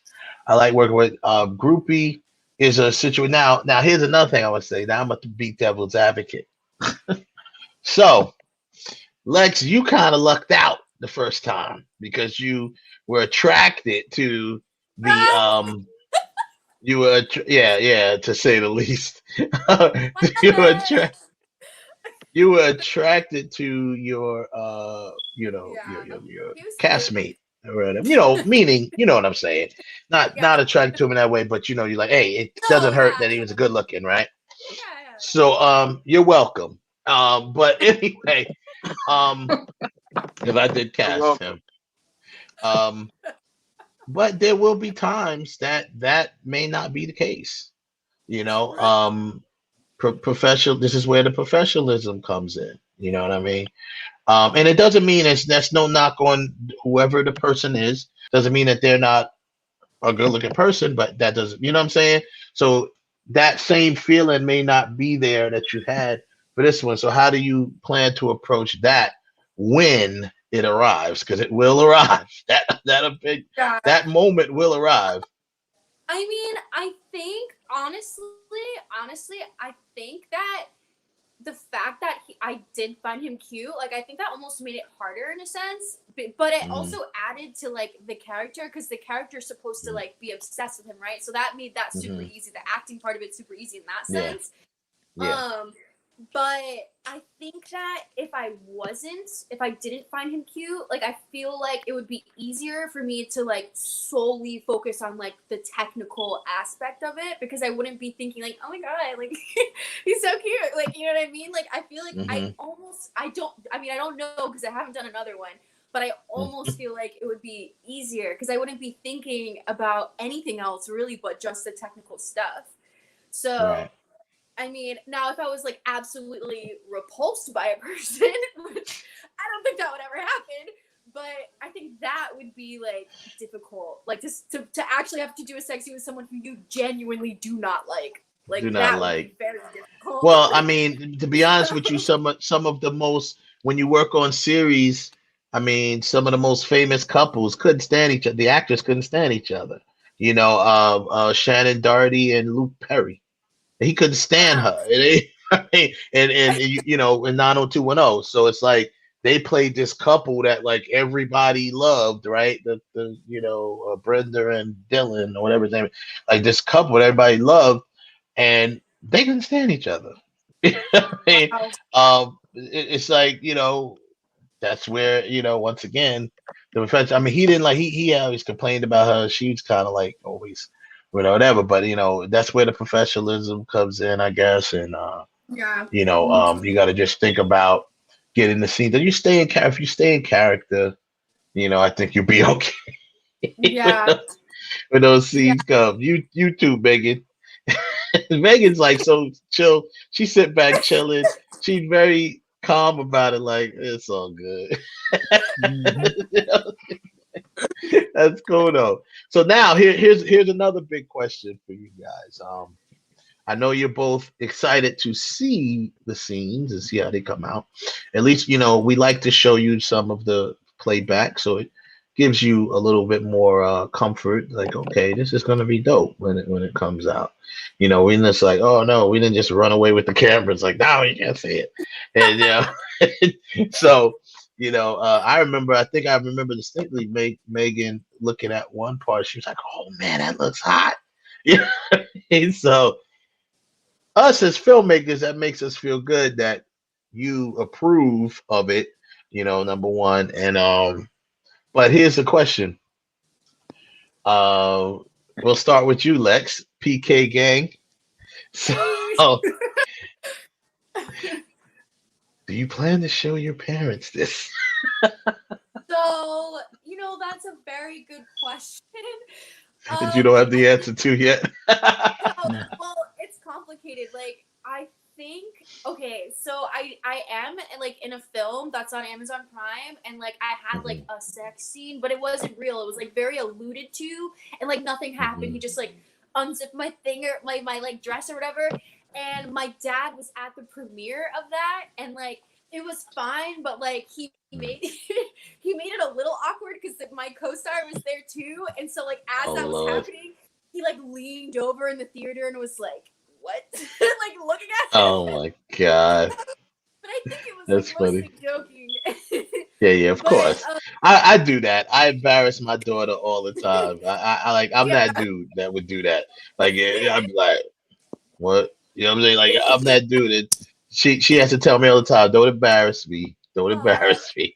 You know, because I'm that guy. And if she says don't embarrass me, I'm gonna embarrass her. That's just how I am. But anyway, yeah. So go ahead. So I think he was mostly joking, and then he like talked to my co-star like afterwards, and he was like, "Well, that was a very interesting scene." Blah blah blah. And he was like, "Yeah, sir, I'm sorry, sir."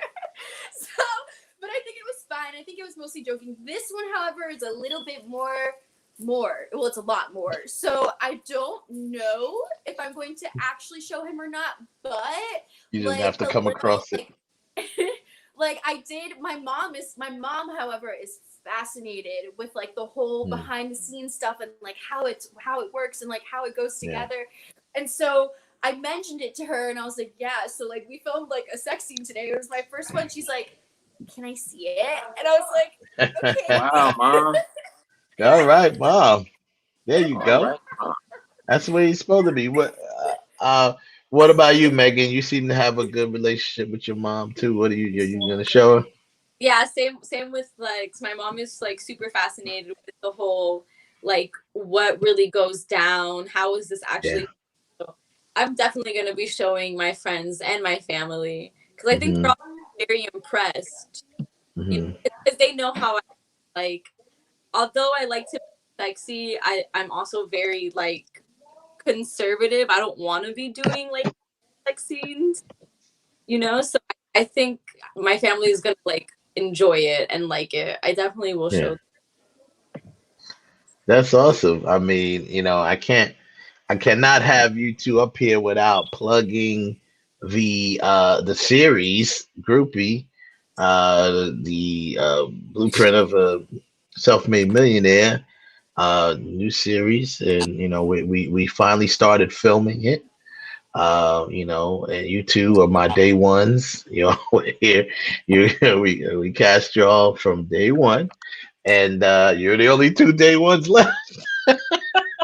And, but it's all good. Well, no, actually, no, Kristen's still in. So, but as far as other than the Bella character, y'all are the only 2 day ones left.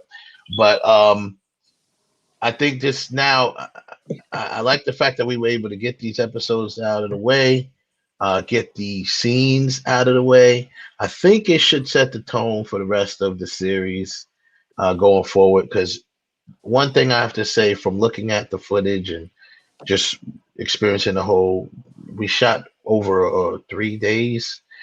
People are gonna fall in love with these characters. That's what's gonna. It's a character-driven show, and people are gonna fall in love with the characters. I think both of you did a hell of a job. I wanted to officially tell you. I've told y'all that a million times already, but I want everybody else to know. I want the world to know that I'm very proud of both of you. You did a good job. I'm sure you're gonna continue to do a good job, but you know, I think going forward, people are just gonna be like, some people gonna only watch the show for Chastity. You know what I'm saying? Because they're just gonna be like, yo, I love her character. Whatever the hell, you know, is her character going through. Some of them are gonna watch it just for Lucy. Some are gonna watch it for, you know, some of the other characters.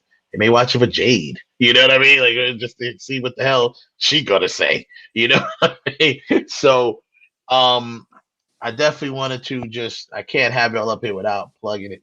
But the whole experience in Groupie, you guys were here from day one.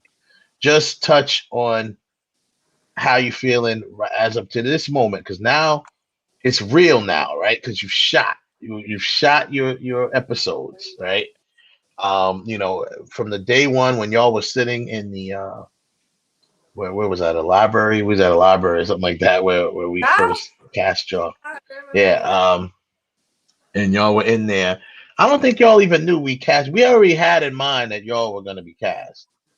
I think we called it a callback, but we was like, we're casting them. Yeah. So how do you feel right now, just from the whole experience from that moment to this moment? Okay, I'll go first. So honestly, I just feel so blessed. Like I literally, like I mean, both Meg and I both, like, we waited so long to be a part of this. And like, I mean, I don't think there was a moment that I thought it wasn't going to happen, but I was just so like anxiously waiting, like when, like I want to do it so bad. I was so interested and I was so passionate about it. And so I just like sitting here and like having it have films, like I just feel so blessed. And like, I'm so grateful of you guys for like giving me the opportunity and like, you know, like just like allowing me to be a part of this family. Like I'm so blessed. That's all I can say.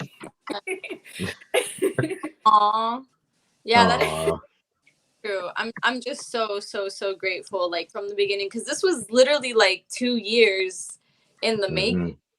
Yeah. You know, Yeah, I didn't have much doubt either because we were very much in contact, you know, and Yeah. we always made sure to be like, hey, what's up? Just let you know this is still happening.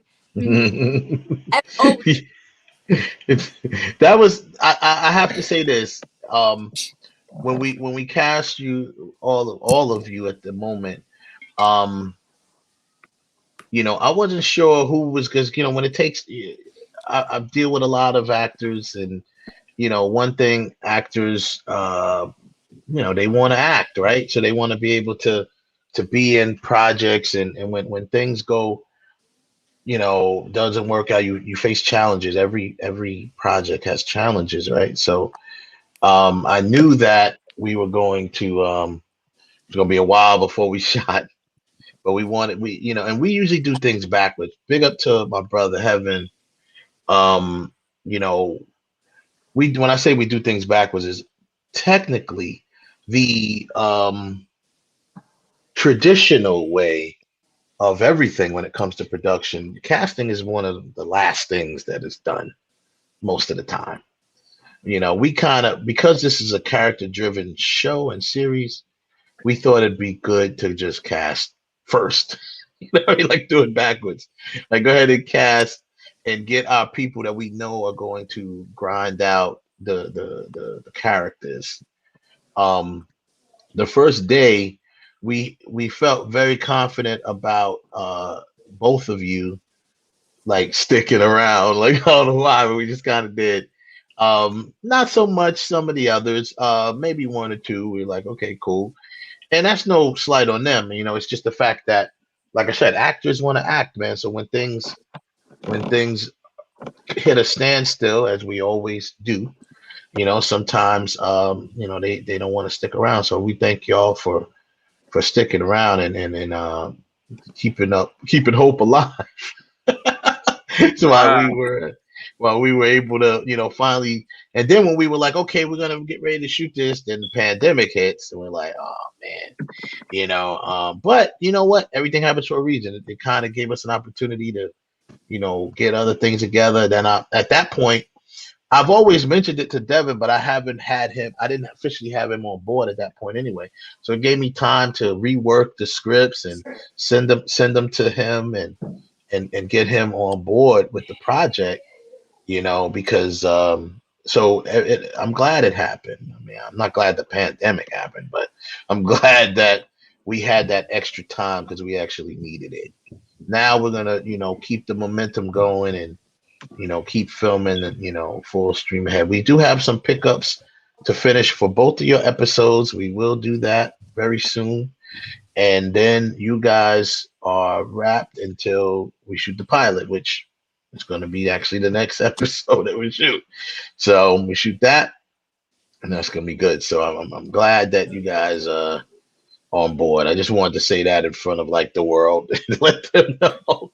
I'm glad that you guys are on board with us. Big up, you know, Sam is in the chat room. Big up, Sam. Sam was like a godsend to me. What up, Sam? What up, Sam? Hey, Sam. Sam was like a godsend. Samantha was like a godsend to me, you know, because she, you know, we met through just unusual circumstances, and you know, she was so helpful from day one. Always, you know, she helped me out with a video I was shooting, and then I was actually, you know, the first time I ever met Sam was when we were shooting that video that Lex, you were in, or you are in. We got to shoot the rest of that. Lindsay Clark's song "My Own Hero," which I actually used in the groupie.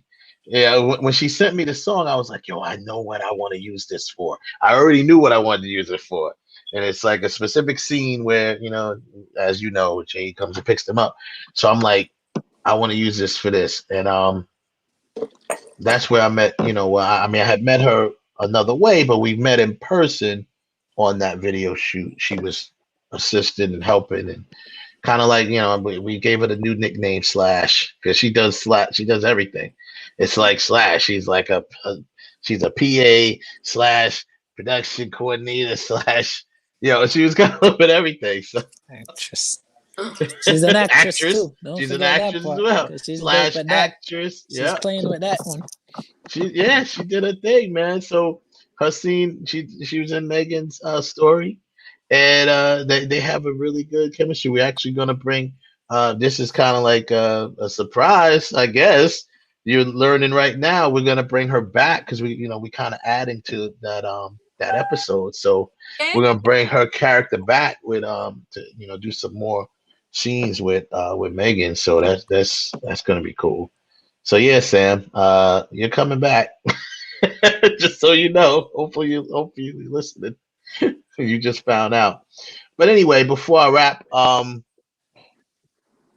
anything else you guys want to talk about, plug, or anything? I know you guys are working actors and doing your thing. Megan, I know you were. What did you say you was working on a theater thing or something like that? Oh, yeah, I was working on 2 plays, but we are wrapped up with those. Oh, you are wrapped. Oh, okay. See, now you should. I like to support my actors.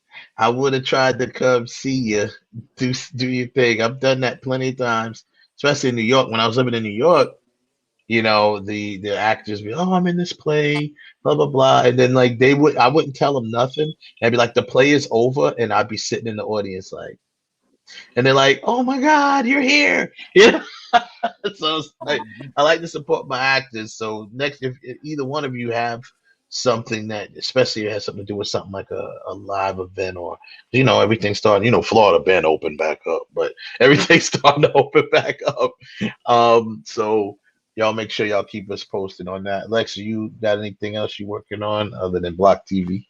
I mean, I'm pretty much your girl. You guys have me working on everything. So I know.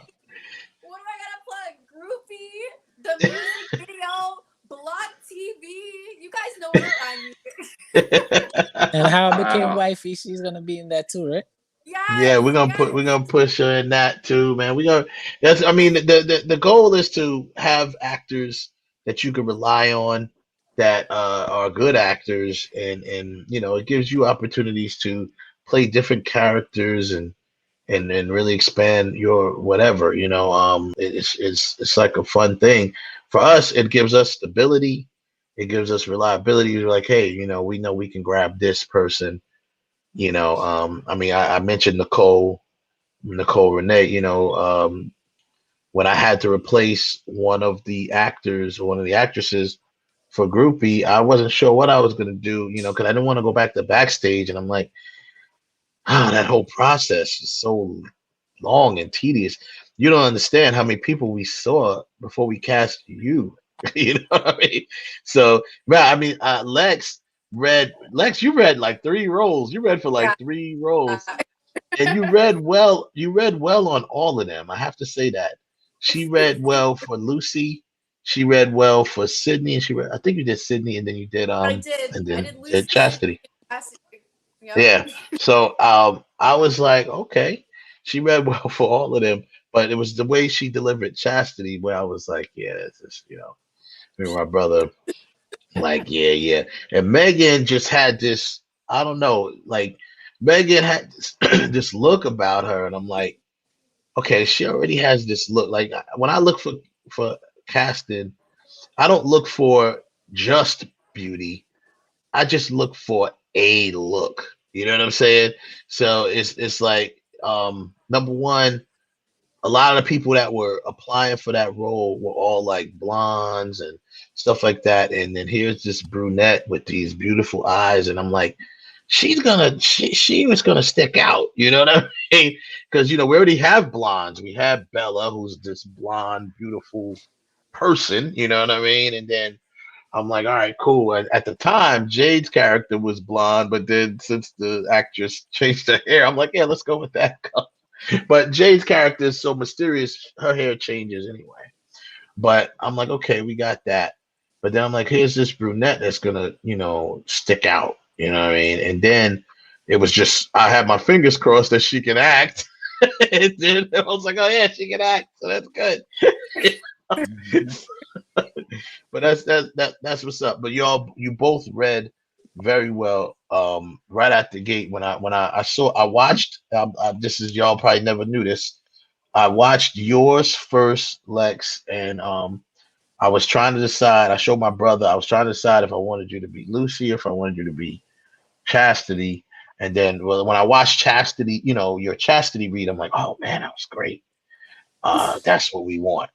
Because at first we were like gonna be a little typical, like, let's get a white girl. It's a rock, she's a rock groupie. Let's get a Caucasian girl to play Chastity. But then we're like, no, doesn't necessarily mean we have to do that. You knocked it out the park.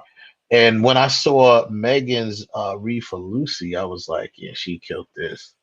So yeah, man, y'all earned it, man. I can't wait to continue going. I'm spending this time just loving on y'all right now. So in front of the world. Because we this is a long time coming, as we said. And now the final piece to the puzzle was bringing Devon on the project, because he sees things. He sees things that I don't. You know what I mean? He's got this vision. He's got this. I have a vision, but he's got the eye. It's like weird. Like it's my vision through his eyes. You know what I mean? It's just weird. Yeah, it's like, but it works. So long as it works, I want to keep going with it. I think it's because I'm lazy. I just want to do it the fastest way. Wow. How can we do it? I'm joking now, but like when Wes come with the idea, I mean, like his idea is so visual that it's not hard to really execute it. Yeah, exactly. Except when you're on Instagram, he's got this video that he did. I know. He's got this video. I don't know if y'all saw it. He's got this video that he did. We were downstairs, like outside the hotel, and I'm going over these shots. I think we were going to shoot Chastity stuff. And I'm like, yeah, I want to do this, and I'm going to pull this, and I'm saying all this stuff. I'm like, I'm going to pull a Spike Lee on him. And he's like filming. I didn't know he was filming. I'm like, yeah, I'm going to pull a Spike Lee on him. I'm going to do this. And he's like, yeah, and he's filming. He's like, Yeah. It was hilarious, though, but it just became like this funny video. Because you know what it was? I was trying to do my little Instagram. Because I don't do it often, but I was like, let me try this whole little, you got the camera in front of your face trying to show off or whatever. And then here's Wes just going off about what he want to do. So I'm laughing because he didn't even see that I was doing that. He's just like, yes, on the next shot, I want to do this. And it came out to be a nice little video. Everybody loved it. They was laughing at Wes. Everybody's laughing at me like, yeah. I'm just like, and even Kiki Swinson called me. She saw the video. She was like, yo, she's like, I called you because she's like, it's funny because you're so focused on set when you like, you're this focused person and you are this, and it just, I thought that was pretty funny. But other than that, Trump was always, he's got this great vision, man.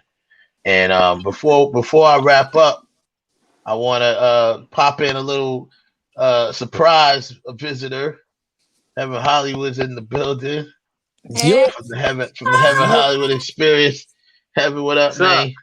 What's up? What up, team? What up, Real Talk? Shout out to the Real Talk crew, as always. My boy Ralphie boy.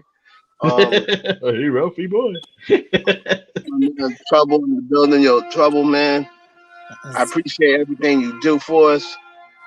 You're a genius, and I just appreciate you, man. You're a God-sent individual, and my girls, y'all already know what it is. Thank you, brother. Yeah. Nah, this was a dope team, man.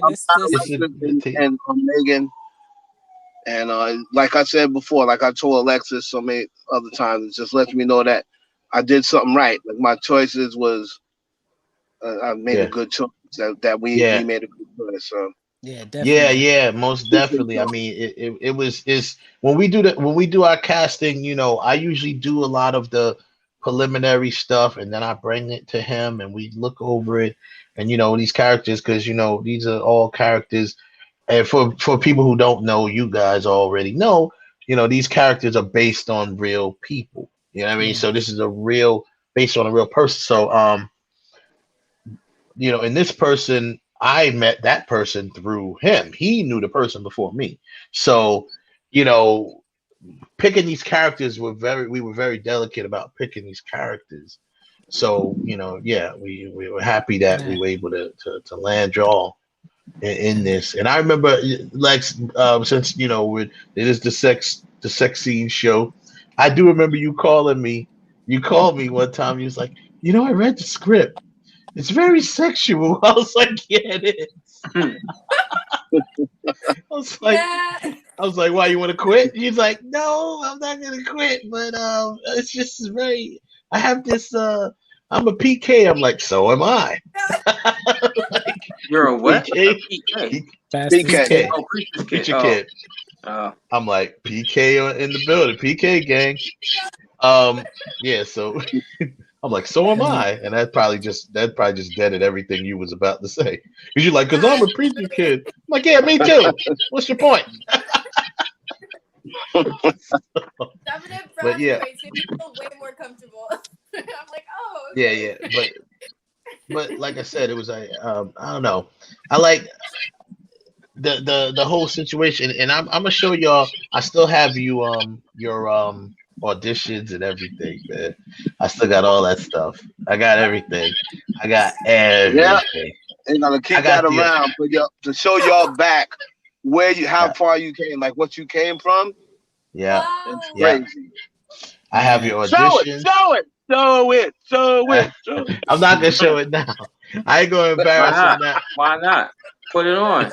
Where? Show it. Show it. I don't have it queued up.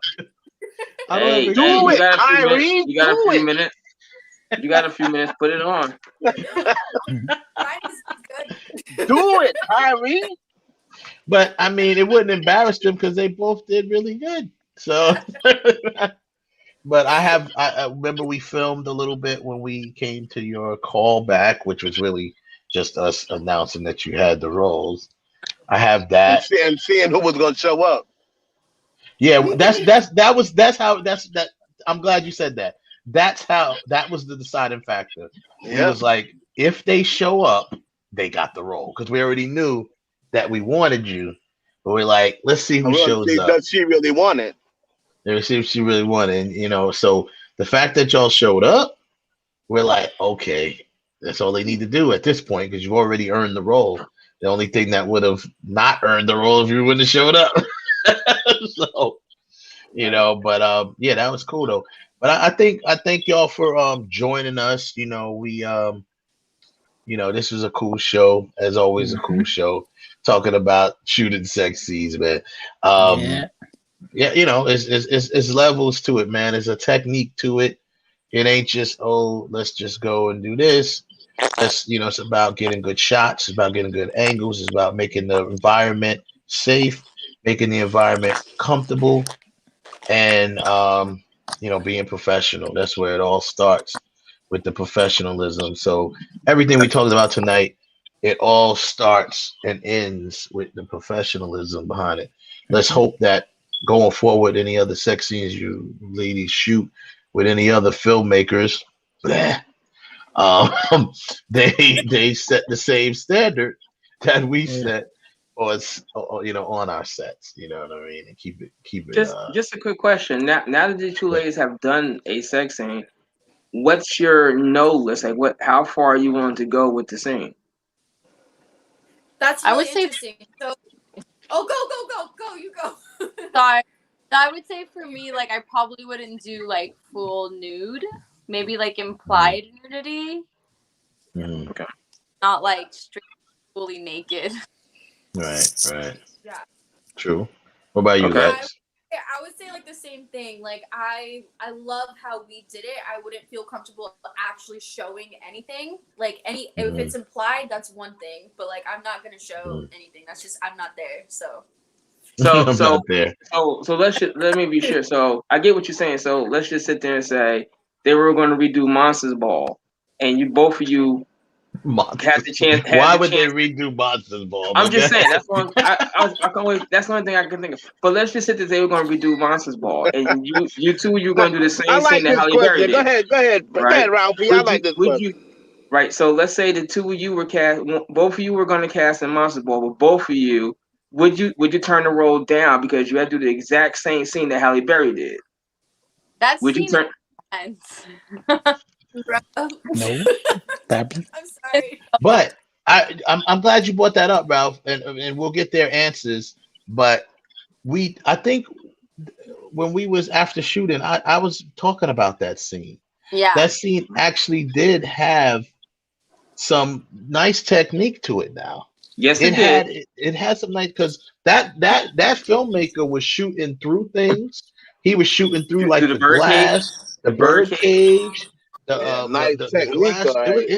It had some nice technique film wise to it now. It wasn't all yes, the scene was very intense, if you will, but it also had some nice art to it, at least with the film, the camera work. You know what I mean?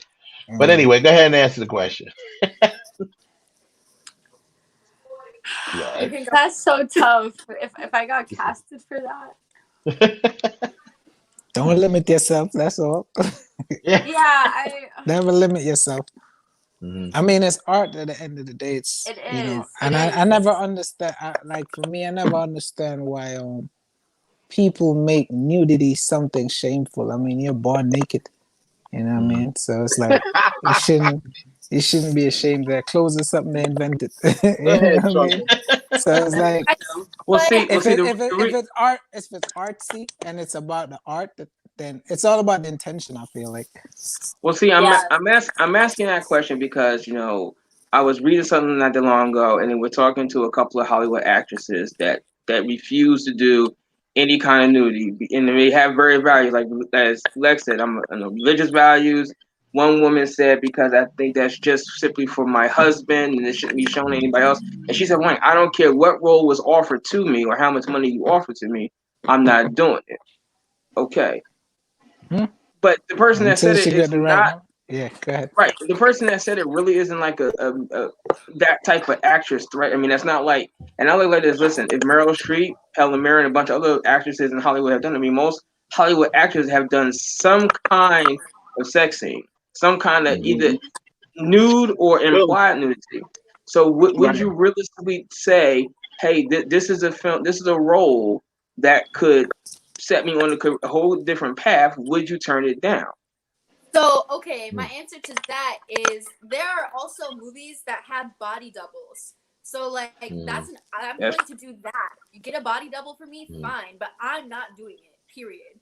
Like, I have to. But now, also, now with that being said, a body double does not save you from the people are still gonna think it's you, because a lot of times when there's body doubles, they sign NDAs and you can't say it was a body double. Right. So a lot of people may still think it's you, even though you didn't do it. Yeah, like you can't walk around and say that was a body double, because that actually defeats the purpose. But what about that series with Shia LaBeouf and the one girl, and it was like Nymphomaniac? What about Nymphomaniac? Yeah, open about the fact that they were body doubles. They were. They were. So they were because of the type of film it was, probably because that's a different story. Yeah, that's a whole nother animal, because that film was very, it was borderline porn. You know what I mean? Yeah. So it was X-rated, so that's a whole nother thing. I think they were more open about it because of the tone of it being labeled X-rated. If you're a Hollywood actress, you don't want to be in a film that's considered X-rated. You know what I mean? So that's, I think, it's a little bit different. But I know what you mean by that. Yeah, they were open about that. And some of it was body doubles, and some of it was actually CG. They would do it. Some of the stuff was actually CG. Like there were some of the scenes that was CG. But regardless, that's another case. There are some movies where there's more movies than people know or think that there might be a body double in the scene, but you don't know it was a body double because they're not allowed to say it. Yeah, I mean, so you still have to carry. So you didn't do it. You still have to carry the weight of Well, at that people point, thinking you did it. Hey Wes, Yes, not to yes, sir. cut you, I got to run into another meeting. But guys, I Yeah, man. definitely enjoyed this. Yes, Look sir. forward to working with everyone again. I mean, Yes, it was. sir. I can't even explain the vibe that we all had on set. I feel like we've known each other for years. It was great. You It know, was and a I great love vibe, working with you man. guys. So let's do Everybody, this every every single week if body. possible. You know what I mean? Word up. All right, my dude. I'm gonna let you have a go. good one. I'm about to let everybody go because we wrapping up anyway. But thanks, brother. Lex was getting ready to answer a question, and then I just got a question, and then I'm gonna let her answer, and then I just got a question for both Lex and Megan. So she can answer that question, and then I just want to ask Lex and Megan, are you not? Is that totally out of the question, or are you saying? Because I heard Megan say I'm not there yet. What do you think about as you progress as an actress, and that becomes your career, and that becomes your money maker, and do you feel as though as you grow as an actress, and that becomes your career, do you feel as though you will get to that point? So my answer is actually gonna answer that as well. So what I was gonna say is at that point, if you have to sign an NDA and it's not you anyways, it's like that to me like makes the whole point of not doing it anyways irrelevant because people are gonna think it's you anyways. So right. So that to me at that point, it's like I'm either gonna do it or I'm not. But to answer Heaven's question, it's where I am right now. It's how I feel right now.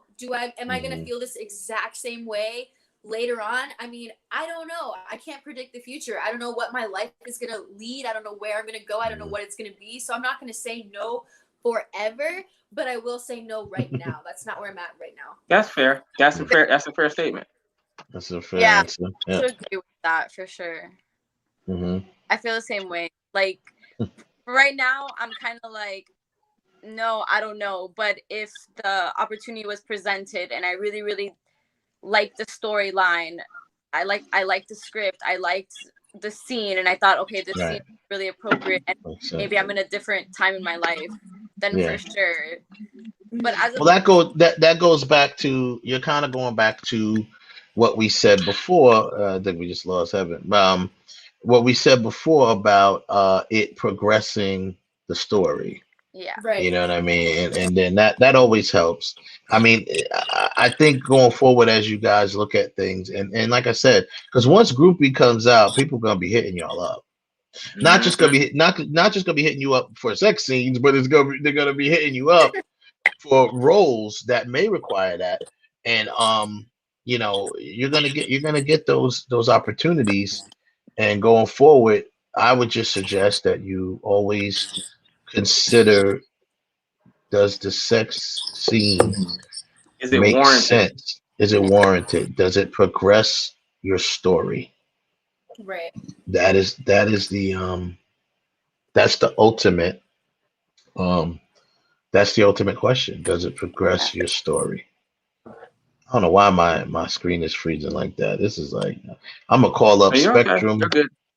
Oh, I'm on my screen it's freezing. I don't know if y'all see it freezing. It's frozen up on mine too, a little bit. Yeah, it's weird. It's weird. I'm gonna call Spectrum Cable and cuss them out. But anyway, I definitely, we're at the end of our show, but I definitely want to thank you ladies for joining us and hanging out with us through the whole show.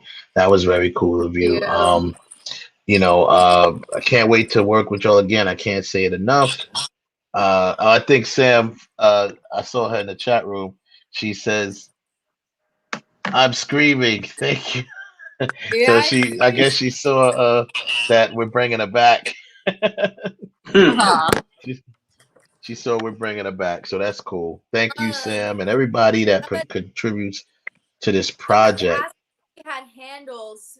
And my iPad's about to die, so can we drop our handles? Yes, please drop them. You should have put them on the screen. Go ahead. Oh, how do I do that? I don't know how to do that. too late now. Go ahead, just drop it. So I don't have Twitter, but I do use Instagram, and it's LEXC, another CALDERON. So that is my Instagram. I never use Facebook, but I'm really on Instagram only. And then obviously I'm on Black TV and this YouTube channel too as well. So Right. I just That's have your- Instagram. Yeah. yeah, there we go. That would be it. Yeah, Megan, you gotta definitely explain yours because it's a little. My Instagram, I just post a lot of like my modeling stuff on there. It's it's Megan, my first name, like MEGAN star _. Oh, the underscore is afterwards. Yes. Star _ I thought I saw like a fruit or something in there or some sort of icon. Probably on the actual account. Like what the hell? That's why I said you're gonna have to explain yours. Well, there it is right there. Is that it? Yeah. All right, cool. Y'all get at her with that. You know what I mean? Get at these women. They're good actors. They're great people, even better people. And just don't steal them from me because I still need them. But give them some work. It's all good. They can handle it. And yeah, we'll get up with y'all next. I'll see y'all sooner than later. And thank you for joining us. Thank you. Thank you for having me. Yes. Yeah. Have a good night. Love y'all. Thank you. Hey. Love you guys. Night. Bye bye. Later. Yeah. So there they go. That's the girls, man.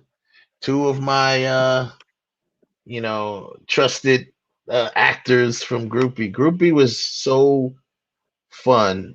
Just that little weekend that we did shoot it. And it's just more to come, man. Big up to everybody who helped us on the shoot. Part of the team. Big up to my man Ramsey the Beast, aka Tone. He came through. He was doing our audio, and he did some behind the scene pics that was just so awesome. He really embodied what was going on. You know what I mean? That whole weekend. Everybody, you can check out the behind the scene pics on our Facebook page, on the Groupie, the Blueprint of a Self-Made Millionaire. We have our own page on Facebook. We also have our Instagram. It's at Groupie Web Series. I think the Facebook is that as well. And yeah, man. I mean, some of the stuff this dude was doing. I'll pop a couple pictures up there so people can see like some of the stuff he was doing. Man, he was really killing it. But yeah, man, it was fun. These two women, they really embody what we needed them to do, and I can't wait to show. I'm so excited of the footage. I would have shown some tonight, but it's not ready. You know what I mean? It's not like it's ready to maybe the untrained eye, but I'll know that it ain't ready. You know what I'm saying? So, the trained eye would be like, they'd like it. The scene itself, they're good. But the trained eye would be like, yeah, he shouldn't have put that out there. So I'm holding back. But we had so much fun shooting. Going forward, we're just gonna keep going, man. It's gonna be good. But this show, I always like, to these type of shows, the sex scenes, and it's always educational at the same time, because for all of you are out there that may have not shot a sex scene and you may thought about it or you got cast for one, just make sure the main things is think about this. And this is just my advice. It's not written in stone. Does the scene progress the story? If it doesn't, then it's probably not necessary. You know what I mean? Agreed. Or if you're like Devon, he just likes something that looks good. If you just say, you know what, it doesn't really progress the story, but it doesn't hurt the story, but it looks really good, so it's probably going to help the movie. because it's a really good looking scene, and you're comfortable with it, then go for it. But what you don't want to do is, I didn't bring this up when they were on the line, but you don't want to feel forced to do anything, feel uncomfortable about doing anything. Make sure you talk to your director, talk to whoever you have to talk to, and be on the same page, gain agreement with each other. You know what I'm saying? That this is what we're gonna do. Now, yes, the director calls the shots on set, but you're not robots, you're actors. So you do have a say so of what goes on in your, with your whole space, within your space. Keep in mind that this is a business, and you signed a contract, and you knew what you were getting in, you know what you signed up for, so to speak. And you also use that to your advantage and keep the director in check that way, because it's like, hey, this is what I'm supposed to do for this role, and now they want to bring some shit out of left field, and you're like, whoa, whoa, whoa, whoa, that wasn't discussed. Yeah, but it's gonna be good. It's gonna be good. Let's just do it. No, that wasn't discussed. You know what I mean? So keep that in mind for you actors. But approach everything with an open mind. Don't be like, I mean, don't get me wrong. If you're helping on saying, look, I am not doing, like some actors do. I'm not gonna do any sex scenes. Nudity. Like nudity doesn't matter. Like there's always a way around nudity. Like nudity's not, to me, is never necessary. It's good if it's what everyone wants. It's good, but I don't think it's necessary, so to speak. I think you have to apply. No, I think it depends on what the movie is. Like sometimes like for instance in Titanic, when you see him sketching Kate Winslet. Yeah. Now she is nude, and like now that you can't apply. There was a reason why it wasn't there to just have her. Oh, I need you to be nude right now. No, there was a reason. But some movies, and maybe not too many of the major A-list films, but like the direct-to-video movies where you have nudity in it, it's there really as a titillation, not for anything else. And then sometimes that is distracting from the overall movie. Where like I said, Freddie is killing everybody, but we got to stop to have sex right now. Yeah. And even though he's like 6 feet away from us, like come on, that just don't make sense. Right. Everybody dropping dead, but we gotta have sex. No. Yeah. No. Or everybody dropping dead, but now it's like, I gotta go swimming topless in the lake. No. Or I got a sunbathe. Well, that became just, that was funny because that's senseless. Yeah, that became a thing too with slasher films. It's like you had to have the topless woman swimming in the lake or running and whatever. But that's what you call senseless. Like it's no point. But I'm in some film groups that they talk about it when you bring this topic up, and they're like, no, sex scenes they're not necessary. I'm like, no, I think depending on the story, it could be necessary. Not always. If it furthers the story, then it is necessary. In my opinion. Now the three scenes that you pointed out that you liked, yes, it certainly is necessary in that aspect. If you watch, see, and I think that's what happens a lot of times. A lot of people look at these sex scenes, they just look at the sex scene, but not looking at the overall movie. If you look at the overall movie, that threesome in Wild Things, there's a reason why that's there. Yeah, the sex scene, and it enhances the story. It pushes the story forward. Yeah, right. The sex scene in Sea of Love, there's a real good reason why that scene is in there. Yes, it is. And you can say the same thing for Basic Instinct. Which is on right this second. Now the first right, it starts off with her in bed with this guy because that's how she killed the killer. So there's a reason why it's there. It ain't like all of a sudden, she like you walking through a house and she comes walking out, say, well, it's time to make the cupcakes and she's naked. No, that's not why it's there. It has No, to be there for you. exactly. It has to be there. And yeah, it's like you said, Sea of Love, Wild Things. Like these scenes were there for a reason, and even 9.5 weeks because of the Almost it drove the definitely. story. It Right. drove the story. Now, Now I'm it's there looking for a here. reason. Now I'm looking here because I've just put cable. Now Wonder Woman 84 is on HBO right now. Okay. Now in That Wonder there was no Woman, reason for that. right now I haven't seen all of this, but in Wonder Woman there is a thought about sex scene in Wonder Woman. You did not see Gal Gadot get naked, not No, one bit. But you got the no. idea that she has sex with Steve Trevor. Yeah, Now, if Gal Gadot would have, if you would have saw Wonder Woman get naked, it would have sucked you right out of the movie. Like, no, yeah. I don't I want to know. see. Yeah. I mean, I I like to thought see. about it. Yeah, I would like to see Gal Gadot get naked, but not as Not, Wonder Woman.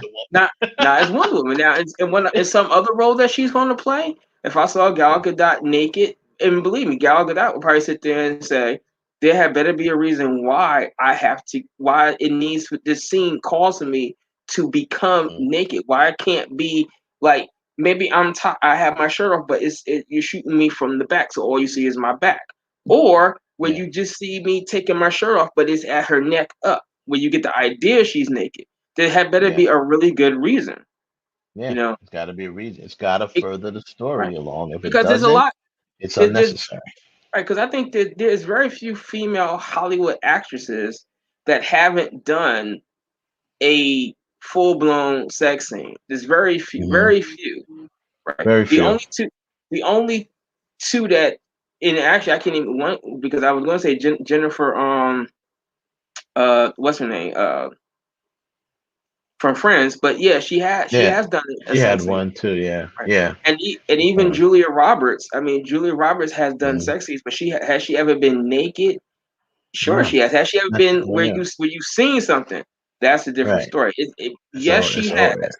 Yes, Yeah.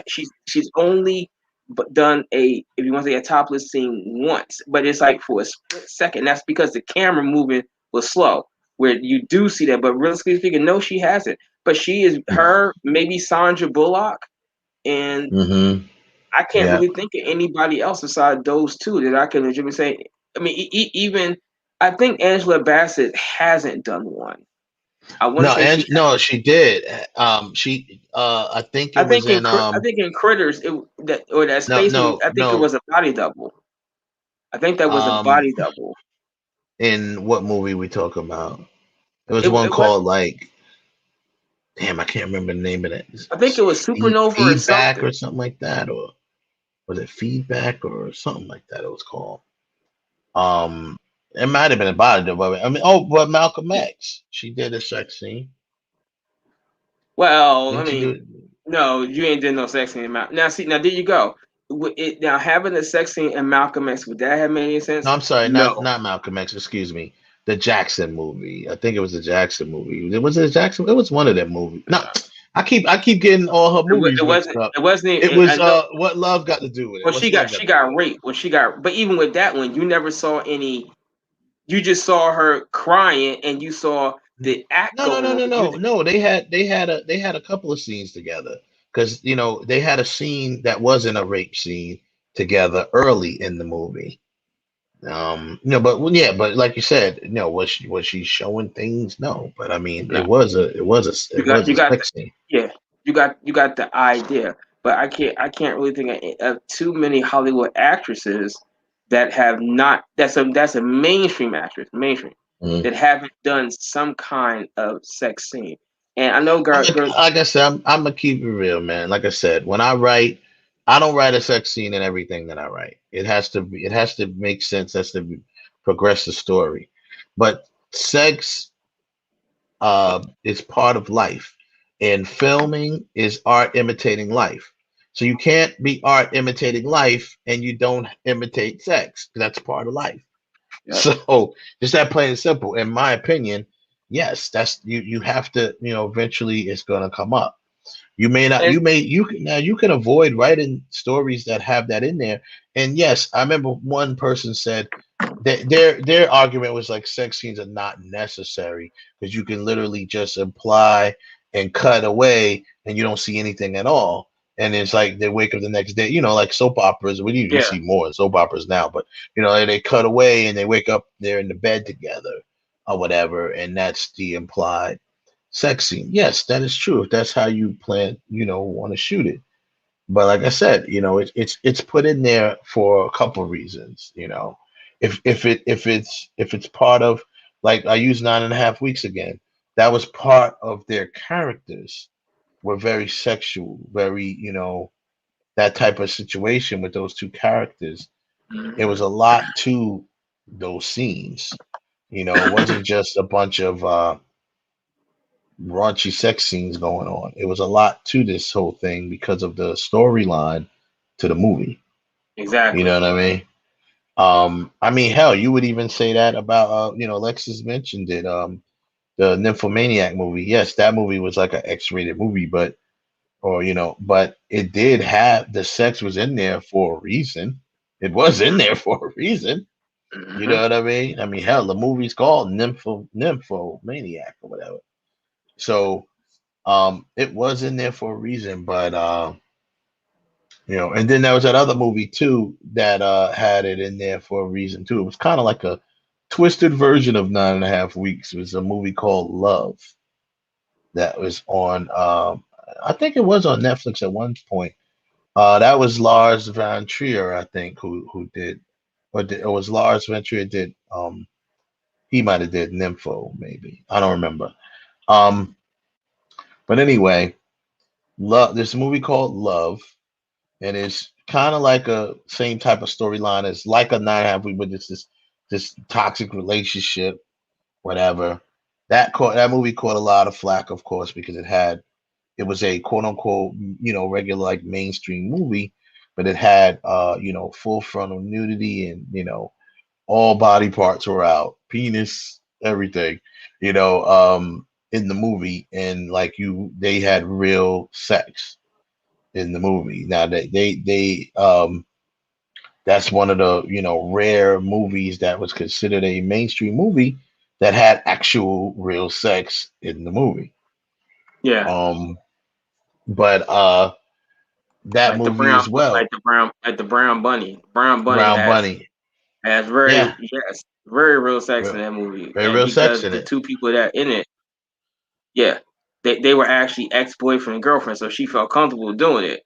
But even still, you might say, well, wow, that was Chloe. What do you call it? Was in that? Yeah.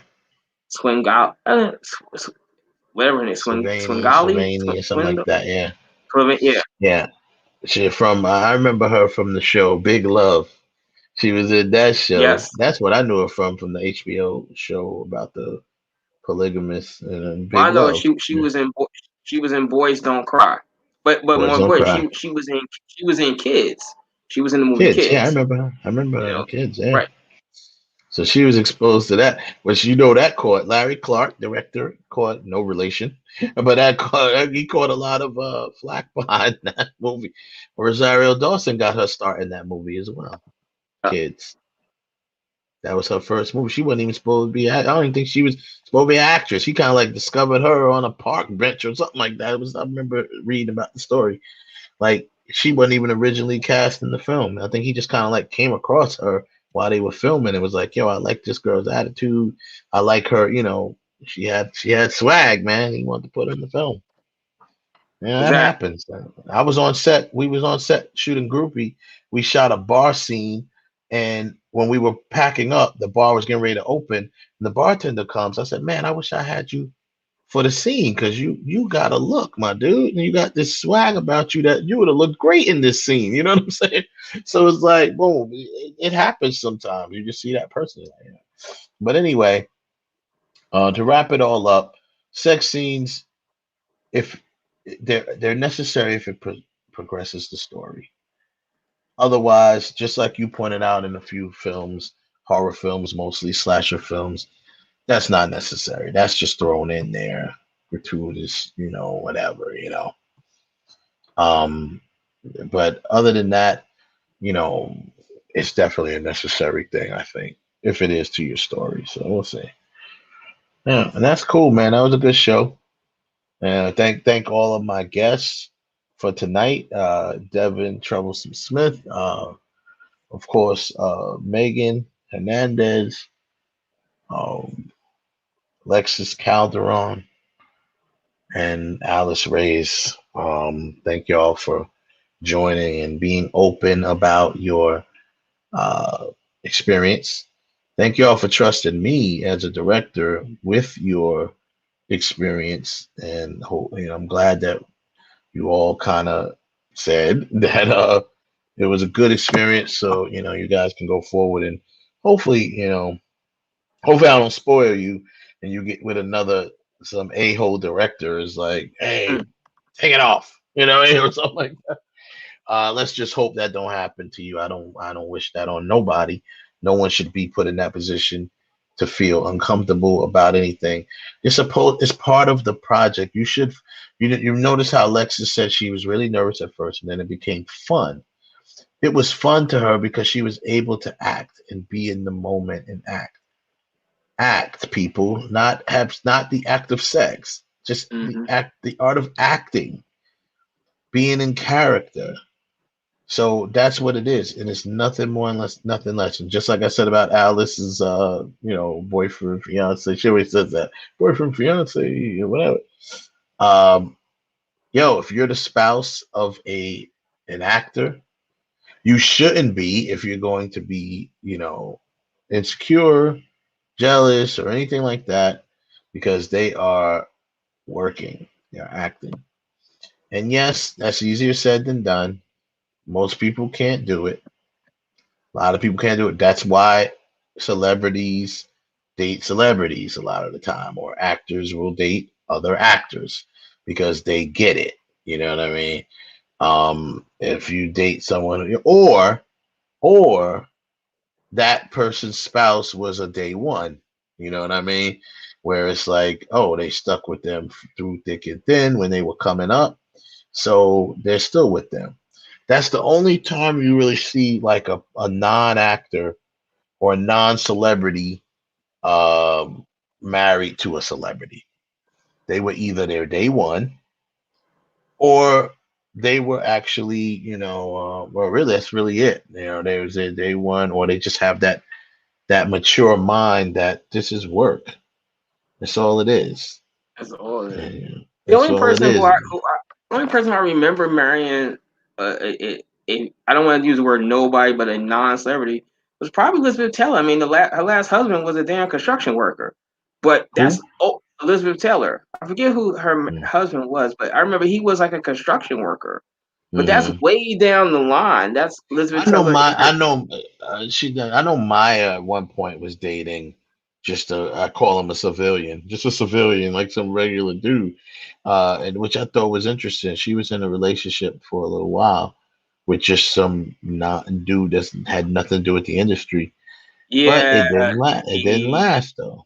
Yeah, about that. I know who that guy was. Yeah, he did. He did have something to do with the industry. He wasn't an actor, but his brother was a very famous basketball player.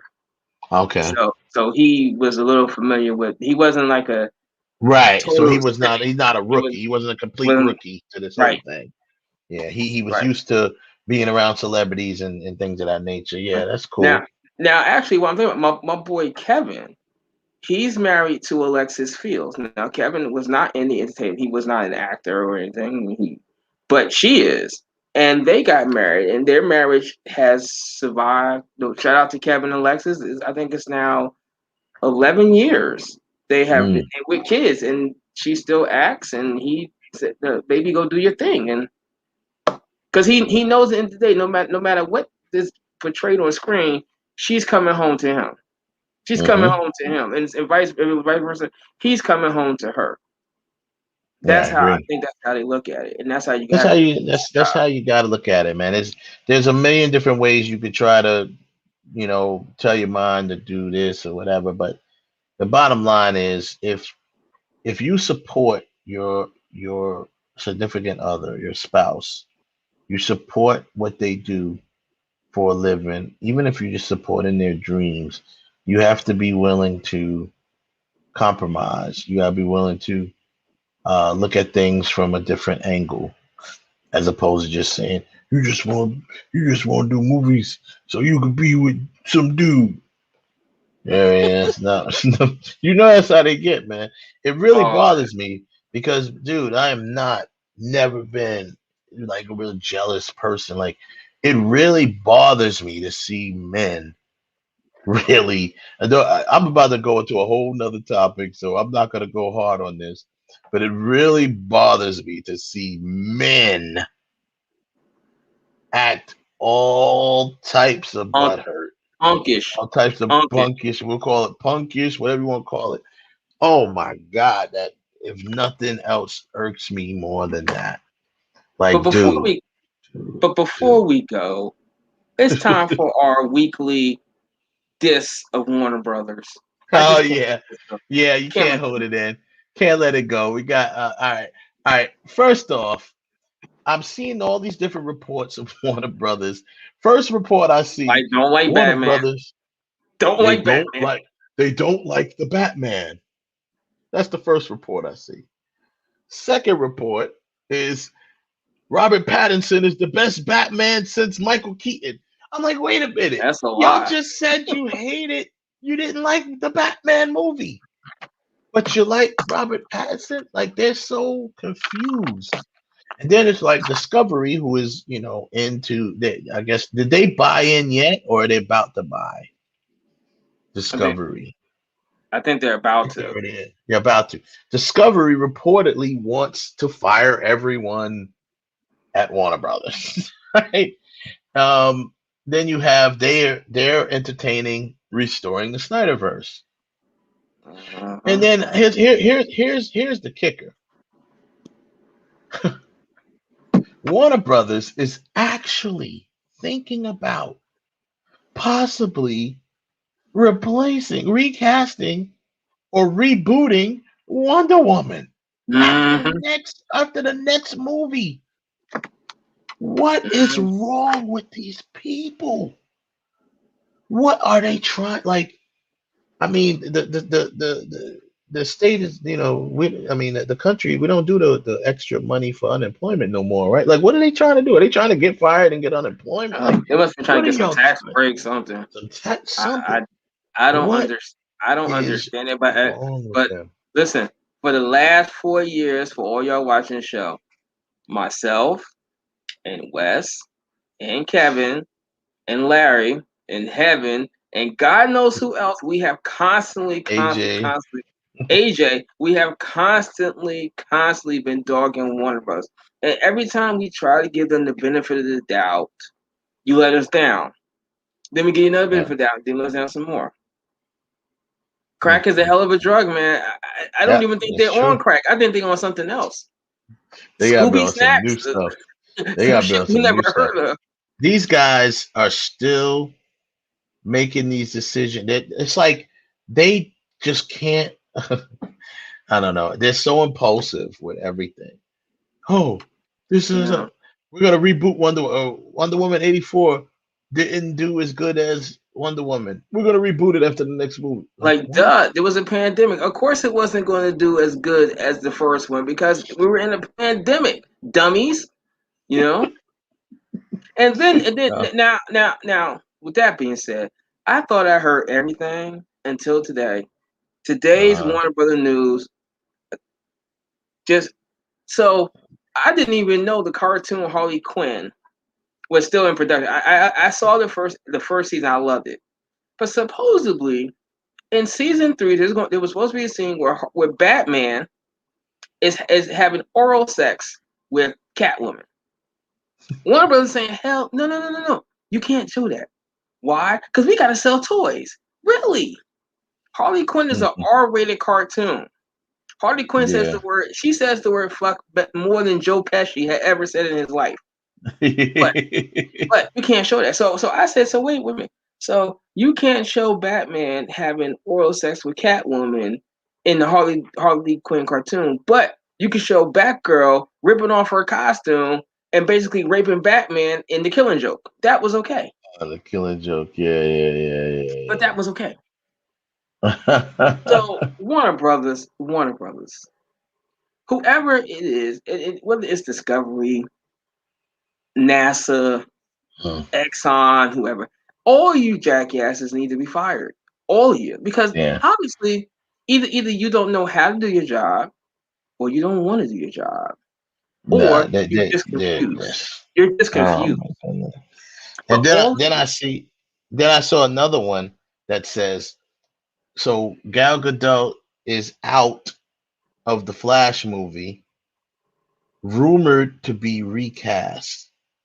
Why would you recast her just for the Flash movie? She's already signed to do another Wonder Woman movie. She's doing another Wonder Woman movie, at least one more, right? She's gonna do part 3. Why would you why in the blue hell would you decide to say, okay, we're not gonna put her in the Flash movie, we're gonna recast her? Right. I can't with them. I just can't with Warner Brothers anymore. It gives me a headache. It gives me such a headache to talk about this. And I tell you, I signed up for this writing workshop with Warner Brothers. I'm like, yo, you need to get your money back. Yeah. I'm just like, I feel like I can't save them because no matter what I come up with, it's not the writer's fault most of the time. They might come up with some dope material, and the stupid executives that can't keep their noses out of creatives' business. You're executive, we're the creatives. If you are not a creative person, which a lot of these guys are and gals are not, stick to what you know. Let creative people do what they do. In your lane. Staying in your lane doesn't mean, oh, I don't think we're gonna make money, or we didn't make a lot of money this week on this or last time, so it's not gonna work. No, you have to keep shooting at it. As we all know, hate to keep bringing him up, but Kevin Feige was not always Kevin Feige that we know. He worked on some projects. He got a lot of stinkers, man, under his belt. He learned from them, though. I guarantee you the next Ghost Rider, if they do it again, Ghost Rider will be awesome, because he learned from his mistakes, and he wasn't pulling the strings back then either. He wasn't calling the shots. He was just working on these movies, but he's learned from what their mistakes were. So, anywho, that's pretty much all I got tonight. Next week, we'll be back. We'll get back on the Mount Rushmore stuff next week, and see where that takes us. I'm setting up, probably gonna do it in August, because that's when the anniversary of the Last American Virgin comes around. It's closing in on 30 years, right? Or is it 35 years? No, 40. It's closing in on 40? Almost 40 years. I think this year is 30, because it came out in like 82. So it'd be 30, 39. Oh, yeah, 39 years. Something like that. So I'm going to try to get our friend Diane Franklin back on. This time I want to get whatever his name is. I keep forgetting. Yeah, we need to get him on. We gotta get him on. Man. I would just ask, like, well, Harry's Revenge. After all these years, don't you got something to say for her? Like, you bitch. I know. And they're Lawrence Monison, I think his name is. Yeah. And they're very obviously cool and close, whatever you want to call it. But he's I want to get them on for the anniversary of I'm gonna try to see, maybe through her I can reach out to a few cast members. A few cast members of the Last American Virgin, so we can get them on. But we'll see. We'll be back next week. We'll talk about it. Thanks everybody that stuck with us in the chat room. Chat room was lit tonight. I was loving that. Joseph always holding it down. James, Jimmy Ace, thanks for coming through. All of Wait a the minute, heavy hold on. hitters that came through. Hold on a second. No, Joseph. No, Joseph. Barbara Gordon was mad at Batman because he wanted to take her off the team, and she was sexually frustrated. She had him on the ground. She rips her costume off and has sex with him. I'm sorry. You're talking about in the Killing Joke, Joke. right? Maybe it was consensual, okay, but I didn't hear Batman. I didn't see Batman take his crap off. I only saw her. So I'm just putting it out there. They had the batarang. They had to give her a bat bang. But yeah, Let me so show you my, let me show you my bat stick. My bat stick. My utility belt. So Do I have a bat condom? That is Killing Joke caught a lot of flack behind that too. But yes, it did. But it's I might. I don't think anyone's ever really portrayed him having sex with Batgirl, really. No, but Catwoman, it was yes. Always Catwoman, yes. Batgirl, no. So that was a little bit off. I think maybe Poison Ivy somewhere up in there. Poison Ivy has had her little escapades with her entanglements with Batman. Catwoman, of course, for sure. But no one was expecting Batgirl, because she always seemed like, she is younger than Batman. It was kind of seemed like, if anything, maybe she'd have got with Robin or something. You know what I mean? Like, you didn't think, but so I think that threw people off. And then I saw this, and you could tell me if this was true or not. That somewhere, Robin, because I like to think that Robin wound up. Oh crap! I didn't say that. I thought I said that. What, Robin? What? That Robin had sex with Poison Ivy. Well, I know he had sex with Harley Quinn in one of those movies. Yeah, he had sex with Harley Quinn. Oh, most definitely, yeah. He was Batman sent him to tail Harley Quinn. She was like, it was one of those movies, those anime movies. It wasn't a Killing Joke though, but it was one of the anime movies. Mm-hmm.